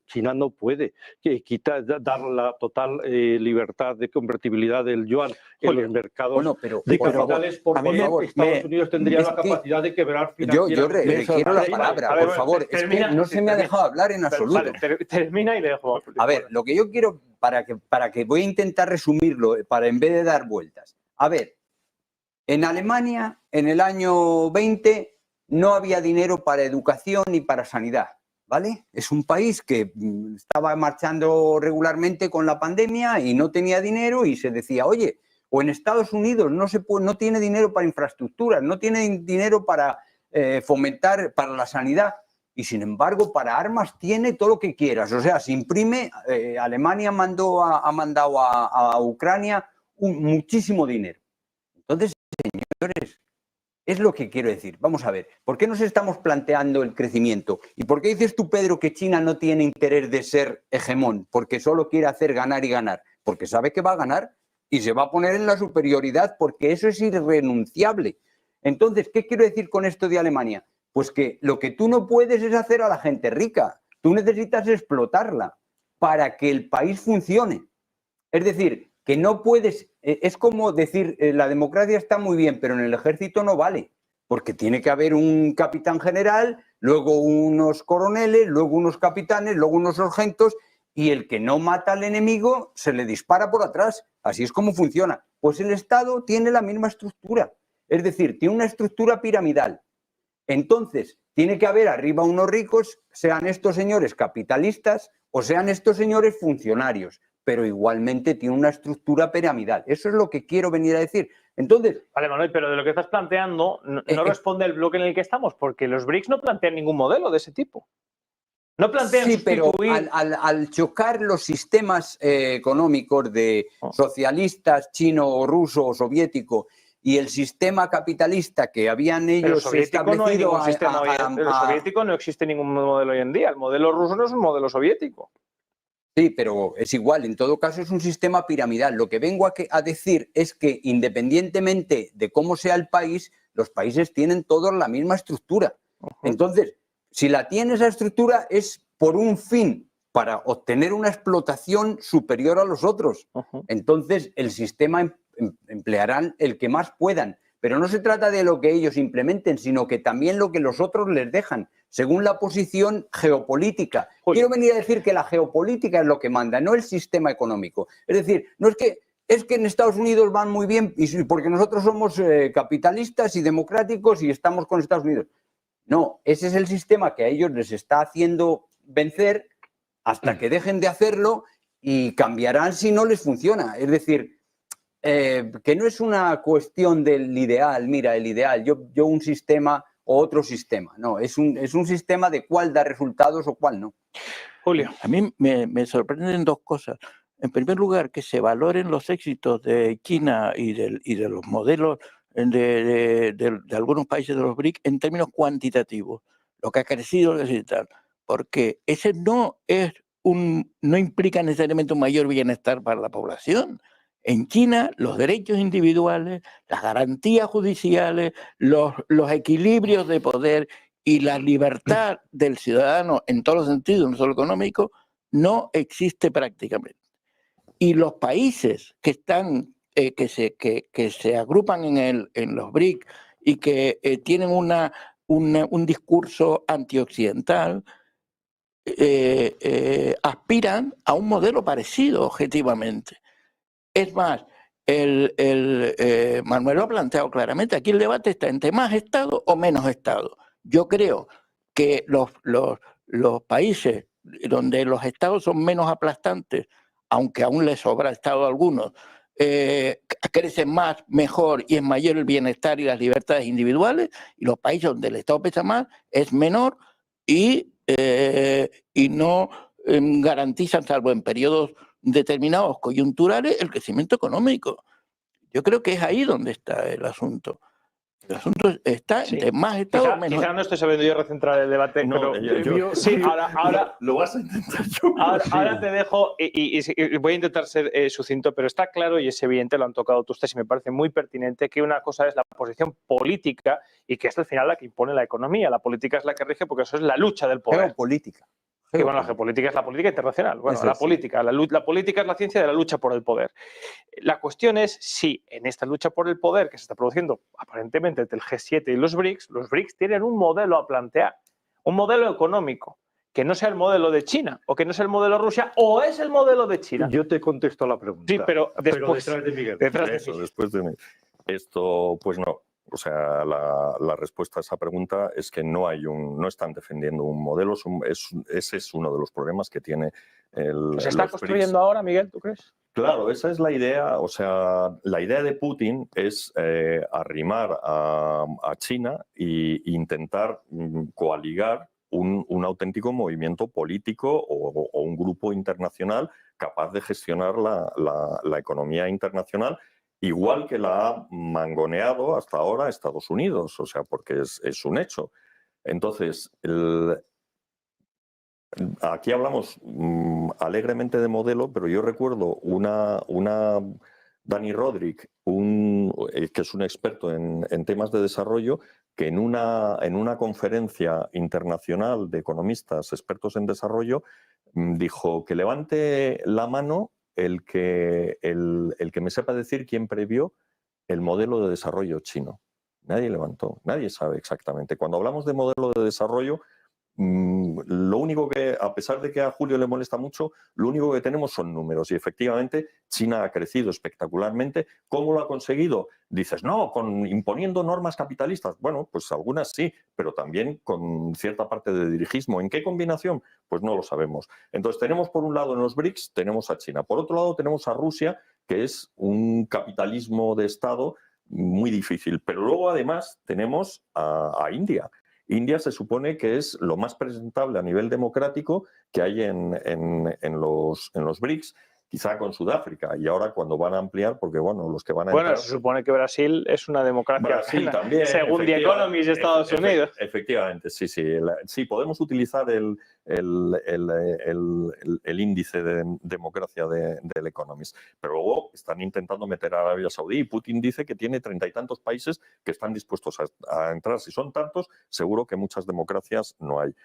Y luego no solo eso, sino que además India y China están enfrentadas geopolíticamente. Claro, Brasil, India y Sudáfrica no se han alineado esto. Es verdad que no están a favor de Estados Unidos, pero tampoco han formado piña con Rusia y China en el tema de Ucrania. China e India están enfrentados en el Himalaya. India forma parte del Quad, es decir, de un grupo diseñado en Asia, con Australia, con Estados Unidos y Japón para contener la expansión china. Es decir, ¿cómo vas a tener metidos en el mismo bloque? ¿Cómo puedes pretender que esas dos potencias, que son además las de mayor población y probablemente el crecimiento mayor en el futuro lo tenga por delante India porque parte de niveles de desarrollo inferiores?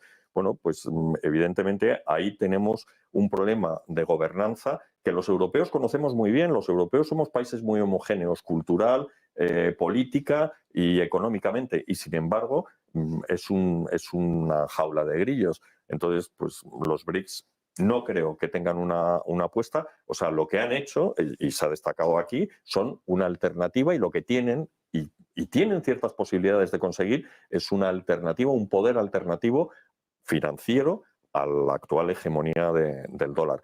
Pero es muy complicado. De todas formas, la tecnología puede remar a su favor y pueden hacer, mediante divisas, criptodivisas, crear monedas digitales a las que la Reserva Federal sí que tiene mucho miedo. Un matiz, a mí no me molestan los números, lo que creo que es parcial el análisis. Sí, claro, pero es que a la hora de hacer comparaciones los números son muy buenos porque te lo quitan todo. Y es verdad, o sea, el PIB es una manera, y es lo primero que te pone cualquier manual de macroeconomía, el PIB es una manera muy ineficaz de medir el bienestar de un país. O sea, Pero hay hay- países- Además, porque pero también, hay indicadores. Pedro, como, por sobre ejemplo, las cuestiones que ha dicho Julio, de si en China hay o no derechos humanos o derecho o libertad. No sé si- voy a entrar porque hay indicadores, además de los números, que es, por ejemplo, la esperanza de vida, etcétera. Claro, China claro, todo eso. ya ha sobrepasado a Estados Unidos la esperanza de vida en China y sube en vertical. Quiere decir, cómo se traslada a la población el bienestar. Hay cantidad de indicadores, la altura de las personas, que ya nos ha sobrepasado los españoles. Quiere decir, lo de la revolución social, no económica, social que hay en China es espectacular. Yo otra vez quería hablar de los BRICS. Vamos a intentar, que nos quedan pocos minutos de debate, para intentar un poco que los espectadores entiendan un poco el tema de lo que representan los BRICS.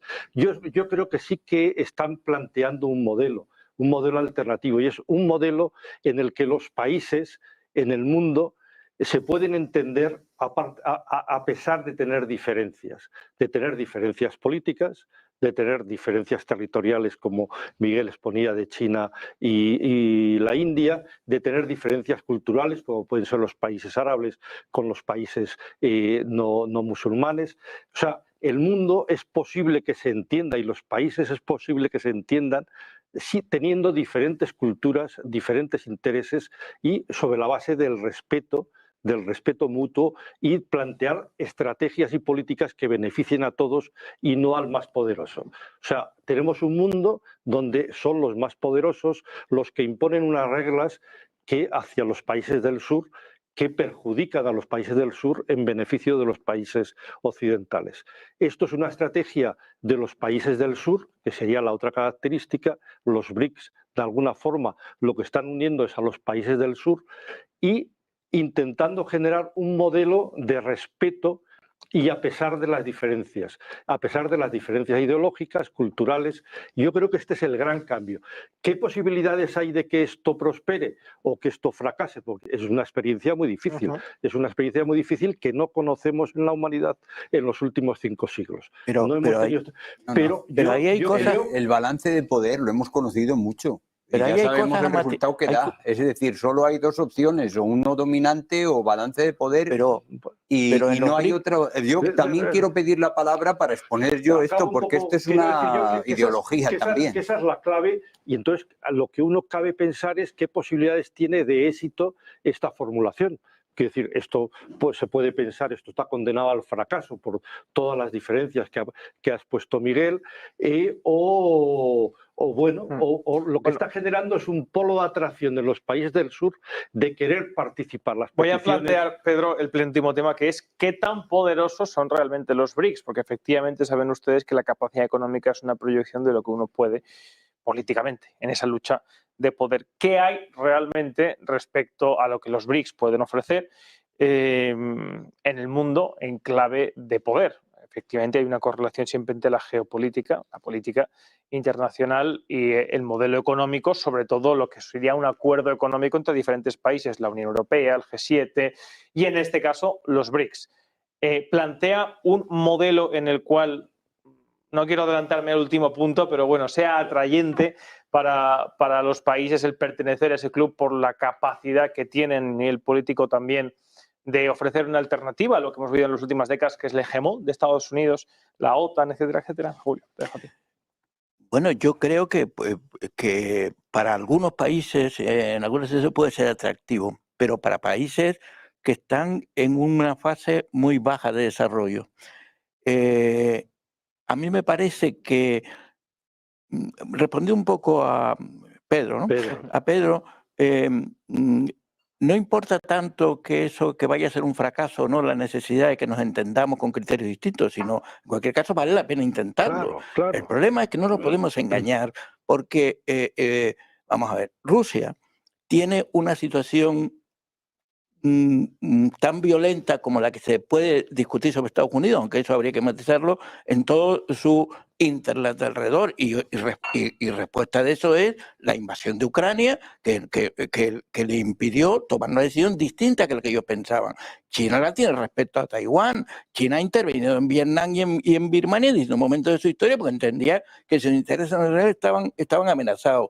En África, no digamos, entre los países árabes, lo que está pasando en el Sudán o las disputas de Etiopía sobre Somalia. Es decir, me parece que no podemos idealizar esto. La contradicción es global. Hay que mantener la voluntad de encuentro, pero no podemos plantear que unos son los agresores y otros son los permanentemente agredidos, porque no es verdad. El poder tiene una lógica expansiva cuando los intereses nacionales de quien tiene el poder se ven amenazados. Hay que encontrar un marco en el que esos intereses sean compatibles. Y eso es un tema que ahora mismo los BRICS no lo pueden garantizar, porque no hemos hablado, Miguel hizo un recuento de las contradicciones internas, pero no hemos hablado de la sorda disputa que tienen Rusia y China en África Central. Incluso con movimientos como el intento de insurrección en algunas repúblicas centrales, como los planes fronterizos en Turkmenistán, que los rusos están acusando a los chinos de mover a las tribus fronterizas para moverlos y tal. Todo eso lo mantienen callado porque de momento el enemigo principal, la contradicción principal que decía Mao, es Estados Unidos. Pero hay debajo una serie de problemas internos complicados que hacen difícil o que convierten en propaganda, eso es decir, que hay un modelo de los BRICS que está defendiendo el buen entendimiento y la cualidad. Eso no es verdad. Manuel, tú querías apuntar antes. Bien, yo, como veo que el tiempo corre, quiero Respecto al tema que planteas, utilizar una alternativa, es decir, critico lo que dice Pedro, por un lado, en cuanto al balance de poder que podemos llamar multilateralismo. Otra posición es mantener el status quo con la preeminencia de Occidente y de Estados Unidos. Pero yo creo que ha llegado la hora ya de la convivencia. Es decir, que tenemos que aspirar a un sistema de convivencia entre todos los seres humanos, puesto que la globalización nos lo permite y no tenemos por qué estar como limitados a ver cómo organizamos las relaciones de los países. Si los países, lo he mencionado antes, un país es una unidad armada que controla un territorio y un número de población. Entonces, por supuesto que le conviene sacarla de la pobreza, porque les va a servir más en cuanto a su potencia. Es decir, ¿qué ha hecho China a Estados Unidos? Nada, servirle, le ha estado sirviendo. Entonces, ¿por qué Estados Unidos se mete con China? ¿Por qué? ¿Qué ha hecho China a Estados Unidos? Nada, pobrecilla, si solo ha estado sirviendo. Porque hay una competencia económica internacional. Exacto. Y se entiende. Por eso, ¿cómo podemos estar pensando que el mundo multilateral o de otro modo se va a resolver? Si entre los países no hay otra opción que la sumisión, es decir... Sí, pero es cierto, Manuel, que al terminar la Segunda Guerra Mundial hay un momento en el que los vencedores de la Segunda Guerra Mundial, que son fundamentalmente la URSS, Estados Unidos y Reino Unido, plantean un modelo en el que hay en ese marco que estáis planteando político, que básicamente es cuando se crea Naciones Unidas, un derecho de veto en el Consejo de Seguridad, y efectivamente hay diferentes fuerzas en todo el globo que plantean sus intereses, y eso evita que haya un único hegemón. Es cuando se derrumba la Unión Soviética, cuando Estados Unidos toma el control de la situación. Yo creo que lo que está planteando Pedro de alguna manera es que la situación actual puede hacer que el que tiene ahora mismo la hegemonía, que es Estados Unidos, vuelva a la situación inmediatamente posterior a la Segunda Guerra Mundial. Pero los que tienen la hegemonía, si quieres que no sea Estados Unidos, entonces son los 5 miembros permanentes del Consejo de Seguridad, que son las potencias nucleares. Es decir, que tienen capacidad de destruir a los otros. Esa es su legitimidad. Eso es. Yo te tengo... Pero entonces yo digo, pero señores, es que no se trata de utilizar el derecho, no se trata de decir quién ha hecho mal y le vamos a condenar y le vamos... Contigo, como Max Weber, el monopolio legal de la violencia, que es al final el control... Pero es lo que mi alternativa, lo que yo quiero aprovechar para presentar aquí antes de que se me vaya el tiempo, es que tenemos una alternativa nueva que no es aplicar el derecho sobre lo que ya ha pasado, sino la toma de decisiones incluyentes que previene el propósito de daño, que es lo que nos lleva a esta confrontación, porque, mirar, os voy a intentar exponer algo que es difícil pero a lo mejor de entender, pero muy rápido, solo que se necesita poner inteligencia en ello. El arma, si os dais cuenta, actúa desde la potencia, no desde si tú matas a alguien, con ese ya hemos acabado, no hay nada que hacer. Pero la potencia quiere decir que es la capacidad que yo tengo de destruirte, es lo que te lleva a ti a anticipar eso y por tanto obedecerme a mí.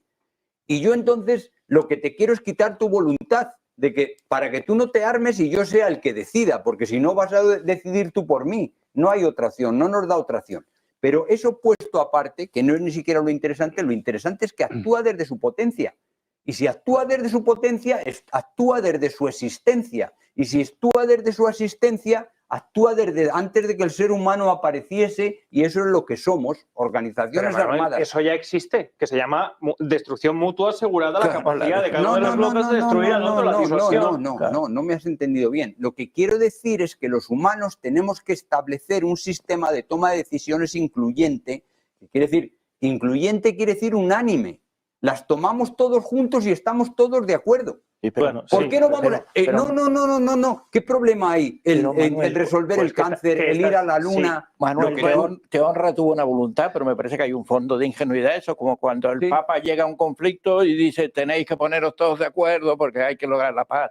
Vale, muy bien. ¿Y ahora qué hacemos? No, pero claro, es que el problema... No, pero es que has dicho, Manuel, una cosa interesante, que es que efectivamente lo que cuenta a nivel del mundo son los intereses, que lo que mueve la política son los intereses, y efectivamente uno no va a dejar de lado sus intereses en aras de establecer un sistema justo de gobierno mundial. La humanidad es víctima.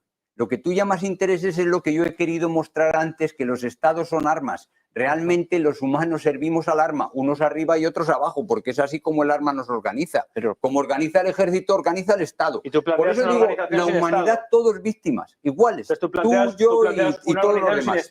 Y los ricos también. Tú planteas una organización sin Estado.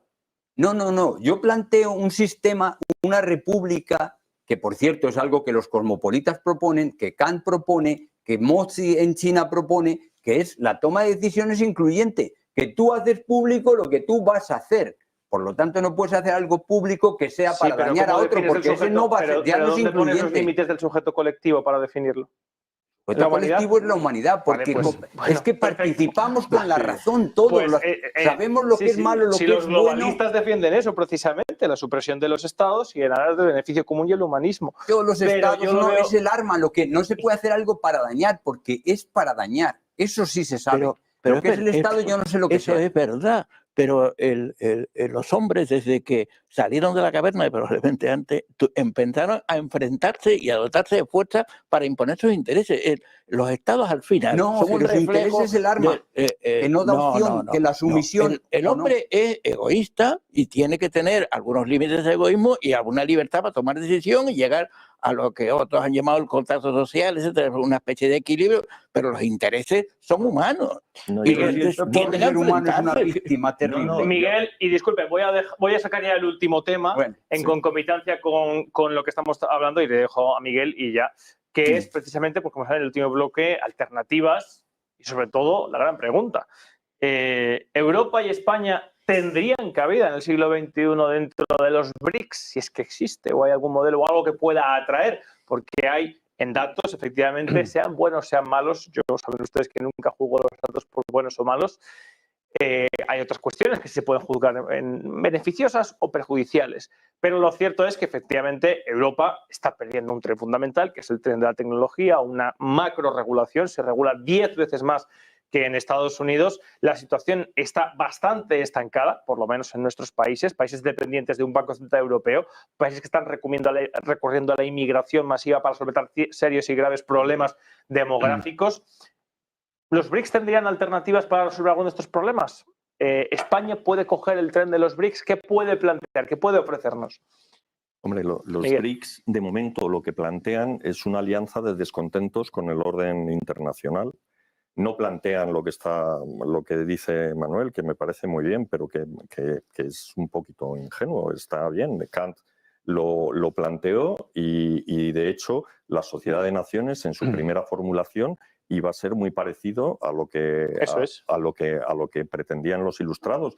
Pero Estados Unidos no entró. ¿Por qué? Pues porque, como decía Rubén, Estados Unidos tiene un poder. Entonces, para él, entrar en la Sociedad de Naciones era perder y diluir su poder. Entonces solo entró en la Organización de Naciones Unidas cuando se le garantizó un veto y ya está, no forma parte del Tribunal Penal Internacional porque no está dispuesto a perder su soberanía. Entonces eso es una realidad con la que nos vamos a encontrar siempre.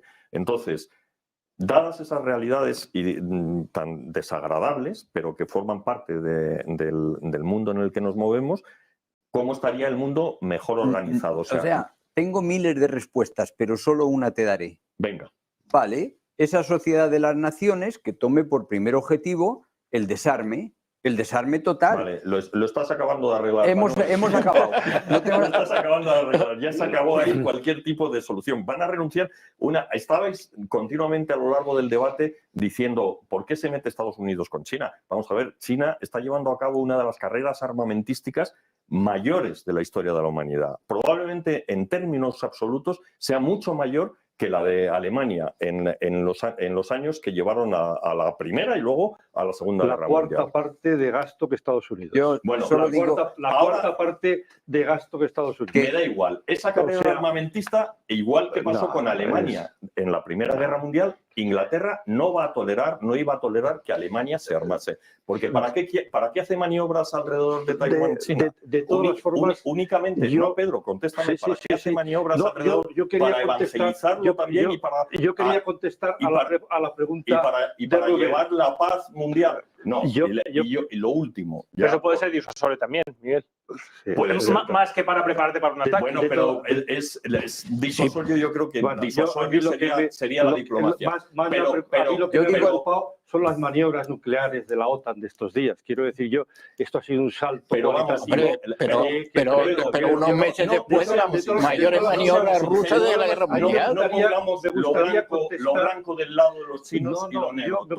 Todo está lleno de grises, por supuesto, y la razón por la que Estados Unidos ha reaccionado como ha reaccionado, no ya contra China, tiene mucho más que ver con temas internos que con temas de política exterior. De todas formas, lo que yo pienso es que los BRICS van a conseguir pueden conseguir una alianza de descontentos, pero lo que sucede con las alianzas de descontentos es que luego, a la hora de coordinar un programa común, no se ponen de acuerdo y al final lo que acabamos teniendo, lo hemos visto con lo que ha hecho Podemos en este país, que consiguió un gran apoyo electoral, pero que luego a la hora de concretarlo en decisiones políticas, pues provocó enormes divisiones. Eso es lo que puede pasar con los BRICS. Bueno, yo en principio no creo que los BRICS sean una alianza de descontentos, sino que creo que es una alianza de países del sur, de países en desarrollo, donde hay descontentos y contentos. Quiero decir, yo no sé si Turquía es un país descontento desde tu punto de vista, yo no le veo el descontento. Con el orden internacional,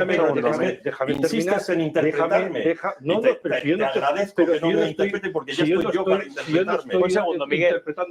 Quiero decir yo que Turquía no es ningún país descontento, es un país miembro de la OTAN y que ha solicitado el ingreso en los BRICS. Quiero decir yo que los BRICS... Y Lula recibió a Biden con los brazos abiertos. Es una asociación de países del sur contentos y descontentos.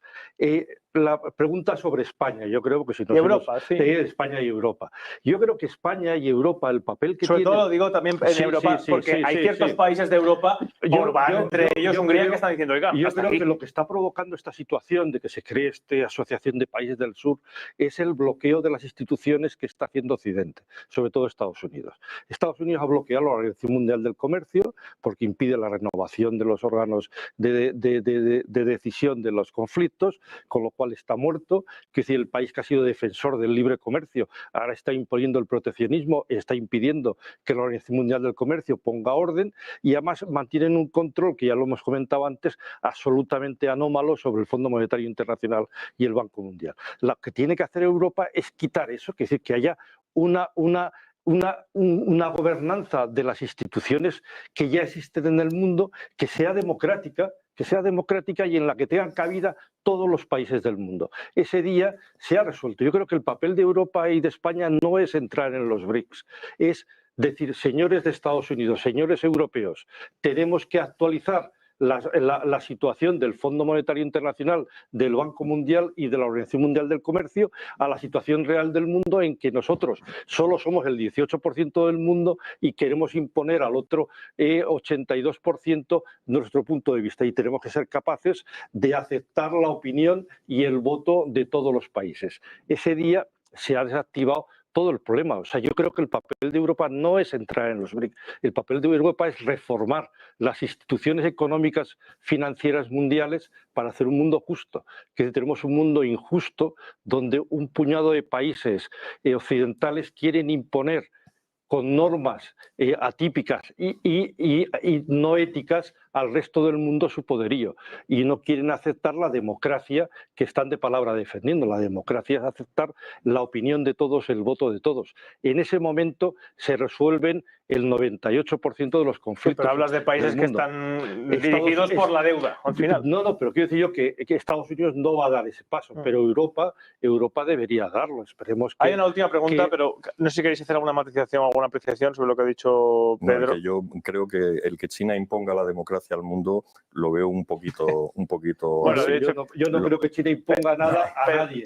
Ni lo ha impuesto, ni lo no, Pedro ha dicho que sean las propias naciones europeas. Yo lo que estoy diciendo es que imponga Europa la democracia, la democratización del mundo, China y Rusia. Yo estoy diciendo que, perdona, no me pongas palabras que no he dicho que Europa debería democratizar las instituciones financieras mundiales. Es lo que he dicho y no lo que tú... Sí, yo creo que Europa debería pactar con Estados Unidos el cambio de introducir algunos cambios también en la ONU, como hemos hablado, porque el bloqueo del Consejo de Seguridad nació de una realidad de la posguerra mundial, hoy día la realidad es completamente distinta, y habrá que incorporar quizá a otros países, todo eso había que reformar, pero sobre la base de lo que es la cultura occidental hoy, o la cultura mundial.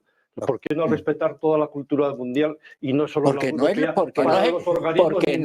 Porque no es equivalente. En vez de utilizar todo el presupuesto en armamentos, en portaaviones, en bombas atómicas, no les ayudamos en el Congo si queremos democratizar un poco, porque allí está la gente que no tiene para comer, se mueren de hambre y todo esto. Me parece que hay ahí... La verdad es que es una paradoja y eso habría que explicarlo, pero lo que sí es cierto es que lo que funciona mejor contra la pobreza y contra la opresión es el crecimiento. O sea, China ha arrancado de la pobreza a millones de personas, a cientos de millones de personas, a base de crecer. Cuando lo que hemos intentado ha sido, por el contrario, entregar dinero a países pobres, ese dinero ha acabado quedándoselo. Bueno, pues aquí tenemos a Teodorín Nguema, que tiene una colección de deportivos y de casas en París, con el dinero que se le ha dado para el En desarrollo. África los países son juguetes de las potencias. Y eso está muy bien como frase. Eso es verdad, pero de todas. Realmente lo que sucede es que hay unos gobernantes corruptos que se quedan con el dinero de las ayudas. Es muy difícil conseguir que ese dinero canalice. Yo llegué de China en el año 96, después de haber estado trabajando allí para la Complutense. Mi primer trabajo me lo dio CEAR, la Comisión Española de Ayuda al Refugiado, que se corresponde aquí con ACNUR. Y me ofrecieron un trabajo, me pagaron, me acuerdo, 100.000 pesetas, de investigar cuál era los hechos que habían sucedido en Ruanda, que causaron luego los refugiados en el Congo, que salieron todos los hutus y todo eso. A ver, no sé de qué modo o no lo sabemos aquí, pero lo que se produjo fue un cambio de poder. Es decir, Ruanda era un protectorado francés y entró a Estados Unidos. Y Estados Unidos se apoyaban los Tutsi, y es real, porque además es el hecho real que el señor Kagame, que es el actual presidente, 30 años después sigue de presidente, regresaba de Estados Unidos, donde habían recibido entrenamiento militar, y los Tutsi estaban enfermos Pero eso ha pasado en toda la descolonización del siglo XX. Solo ha habido una potencia... Hablo sobre hechos, no digo eso es un... Solo ha habido una potencia en todo el mundo que ha ido a un sitio, lo ha desarrollado, lo ha hecho crecer, incluso lo ha superado, y ha sido España. Sí. En Hispanoamérica, por mucho que los anglos lo haya quedado esa leyenda negra. Un último tema antes de terminar, que es que hay un elemento fundamental en clave geopolítica que puede condicionarlo todo. Como ustedes saben, el próximo 6 de noviembre los americanos están llamados a las urnas. Y creo que nunca se ha visto tan claramente dos posiciones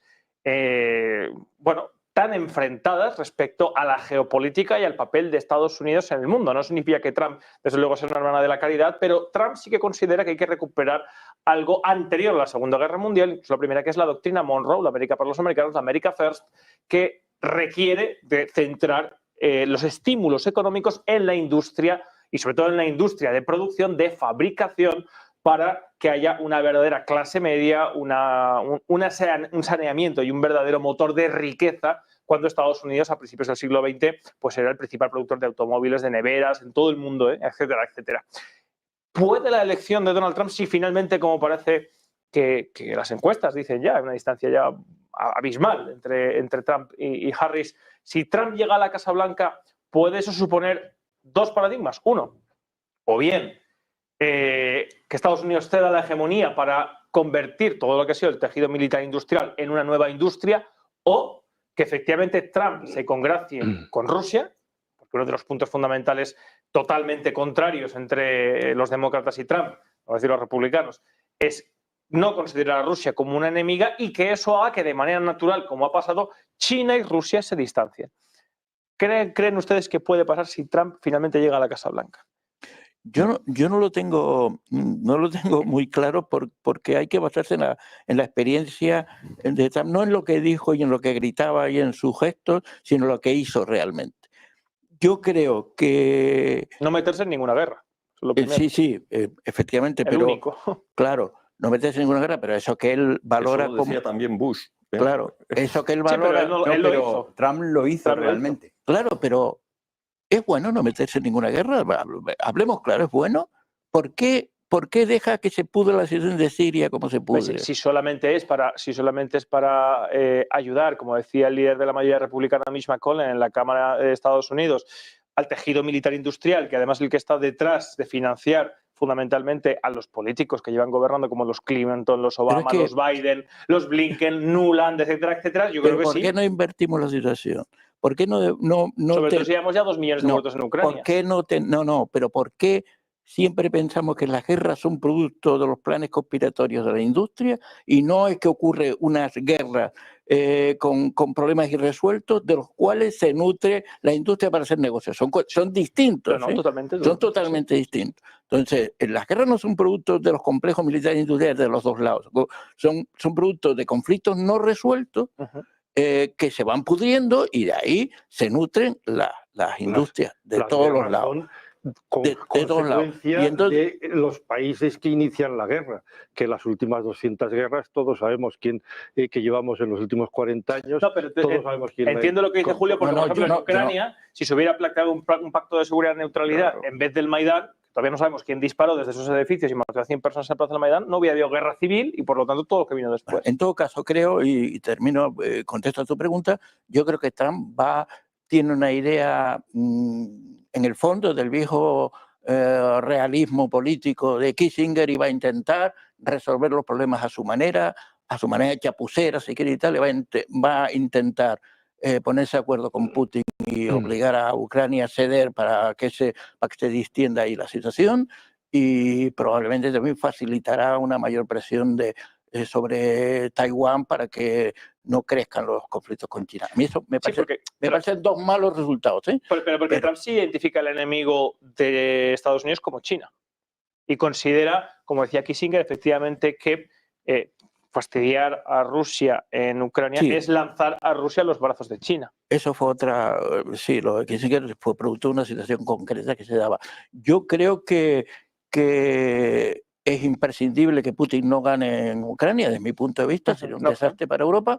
Y creo que Trump va a intentar imponer un acuerdo, entre otras cosas, porque le está costando mucho dinero y en última instancia sus proyectos proteccionistas, yo creo que el proteccionismo es malo casi siempre, como resultado. Otra cosa es que al final hay que aguantarlo porque todos los gobiernos tienden a ser un poco proteccionistas, no podemos ser ingenuos con esto. Última intervención. Yo creo que Estados Unidos es una sospecha, porque esto ni lo he leído en ningún periódico ni en ningún medio, me lo pienso yo solito.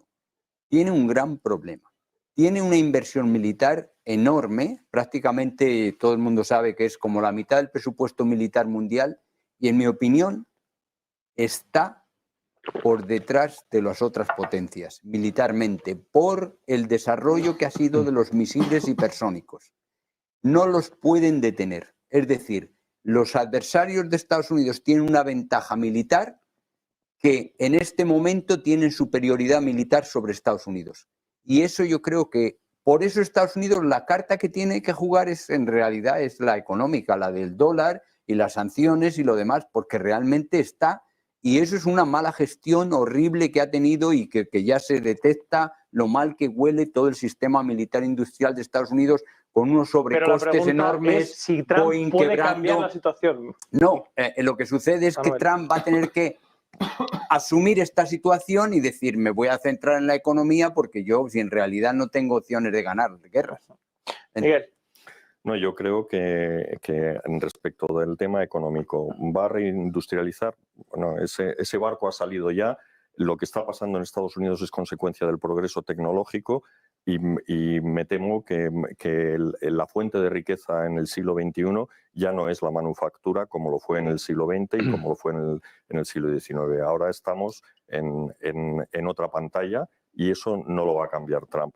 En cuanto a la guerra, pues yo soy siempre muy escéptico respecto de lo que dicen que van a hacer los presidentes de los Estados Unidos. Ya he mencionado el caso de Bush. Bush era aislacionista hasta que le tiraron las Torres Gemelas y entonces se convirtió en imperialista. Clinton era imperialista hasta que le derribaron el Black Hawk en Somalia y se convirtió al aislacionismo. En general, la política estadounidense a nivel exterior tarda mucho en cambiar, es fruto de consensos internos y generalmente está provocado por algo que impacta a la opinión pública estadounidense. Pero Trump ha tenido un mandato y ha demostrado que efectivamente él de conflicto quiere saber poco. Es el primer presidente en pisar Corea del Norte. Pero Corea del Norte. Claro, pero igual que Bush, o sea, quiero decir que y él se fue a reunir con Corea del Norte, pero allí tampoco hay nada que esté provocando la alarma en el pueblo americano. Cuando te tiran las Torres Gemelas, eso te cambia. Cuando te arrastran un marín por las calles de Mogadiscio, eso provoca un cambio en la opinión pública y exige una respuesta. Entonces, Trump, de momento, como muchos presidentes, es aislacionista o más aislacionista que lo sería Kamala, y lo que pasa es que vamos a ver qué es lo que sucede, ¿no? Vamos a ver qué es lo que sucede, porque todo esto cambia, sobre todo a consecuencia y a expensas de la opinión pública. Pedro. Bueno, creo que ya se nos van los minutos, pero yo diría que es imposible conocer el futuro de quién va a ganar las elecciones el día 6. En el supuesto de que sea Trump quien gane las elecciones, yo creo que se va a producir un gran cambio en Occidente. Quiero decir, hay un cambio muy importante entre la política de Biden y la política que ha defendido Trump, y yo creo que el mayor cambio se va a producir en las relaciones entre Estados Unidos y Europa. Yo creo que Europa va a tener muy difícil de asumir la victoria de Trump. Quiero decir yo que supongo yo que Trump habrá aprendido también de la lección histórica. Quiero decir yo que desde el punto de vista de Estados Unidos, lo que aportó Biden a la política de Trump fue conseguir alinear alrededor de la política americana a Europa, que Trump se había enfrentado con Europa, y es posible que busque no volver a tener el enfrentamiento con Europa. De todas las formas, yo creo que Europa y a buena parte de los gobiernos, pensemos en el gobierno español, etcétera, el alineamiento proamericano actual europeo en los conflictos y en las decisiones internacionales se le complica a muchos gobiernos europeos. Quiero decir, la opinión pública europea se ha demonizado a Trump, y entonces eso puede provocar una fisura dentro de Occidente, de la alianza Estados Unidos-Europa, y no tengo ni idea también hay un paso que se está dando en Europa hacia gobiernos de extrema derecha, quiero decir, en más países un crecimiento, no sé si eso, tampoco estos gobiernos o estos partidos de la extrema derecha europea son trumpistas. Quiero decir yo que lo que va a hacer es que de este idilio matrimonial que ha tenido Europa con Estados Unidos en los últimos 4 años, si vuelve Trump, yo creo que va a ser difícil. Matrimonial, Pedro, es una igualdad de condiciones. No sé. Tampoco o sea, matrimonial. Pero Europa nos hemos estado pegando tiros en las piernas estos años por muchos temas, no vamos a enumerar en el último minuto, pero esto crea, la verdad es que una incógnita que la vamos a ver en unas semanas. Perdón, queridos telespectadores, nos hemos pasado 5 minutos del horario, les pido disculpas, pero bueno, es que ciertamente el tema es apasionante. Vamos a ver cómo se desarrolla a partir de mañana esta cumbre de los BRICS, puede que haya sorpresas, de luego estaremos muy pendientes. Síganlo aquí en Negocios Televisión. Muchísimas gracias a los invitados de hoy, a Pedro, Manuel, Miguel y Julio, por haber estado esta noche con nosotros. Les despido ya, nos vemos el próximo lunes a las 12:15 en directo. No se pierdan mañana a las 8 de la mañana las claves con Bizner sobre los BRICS. Nos vemos.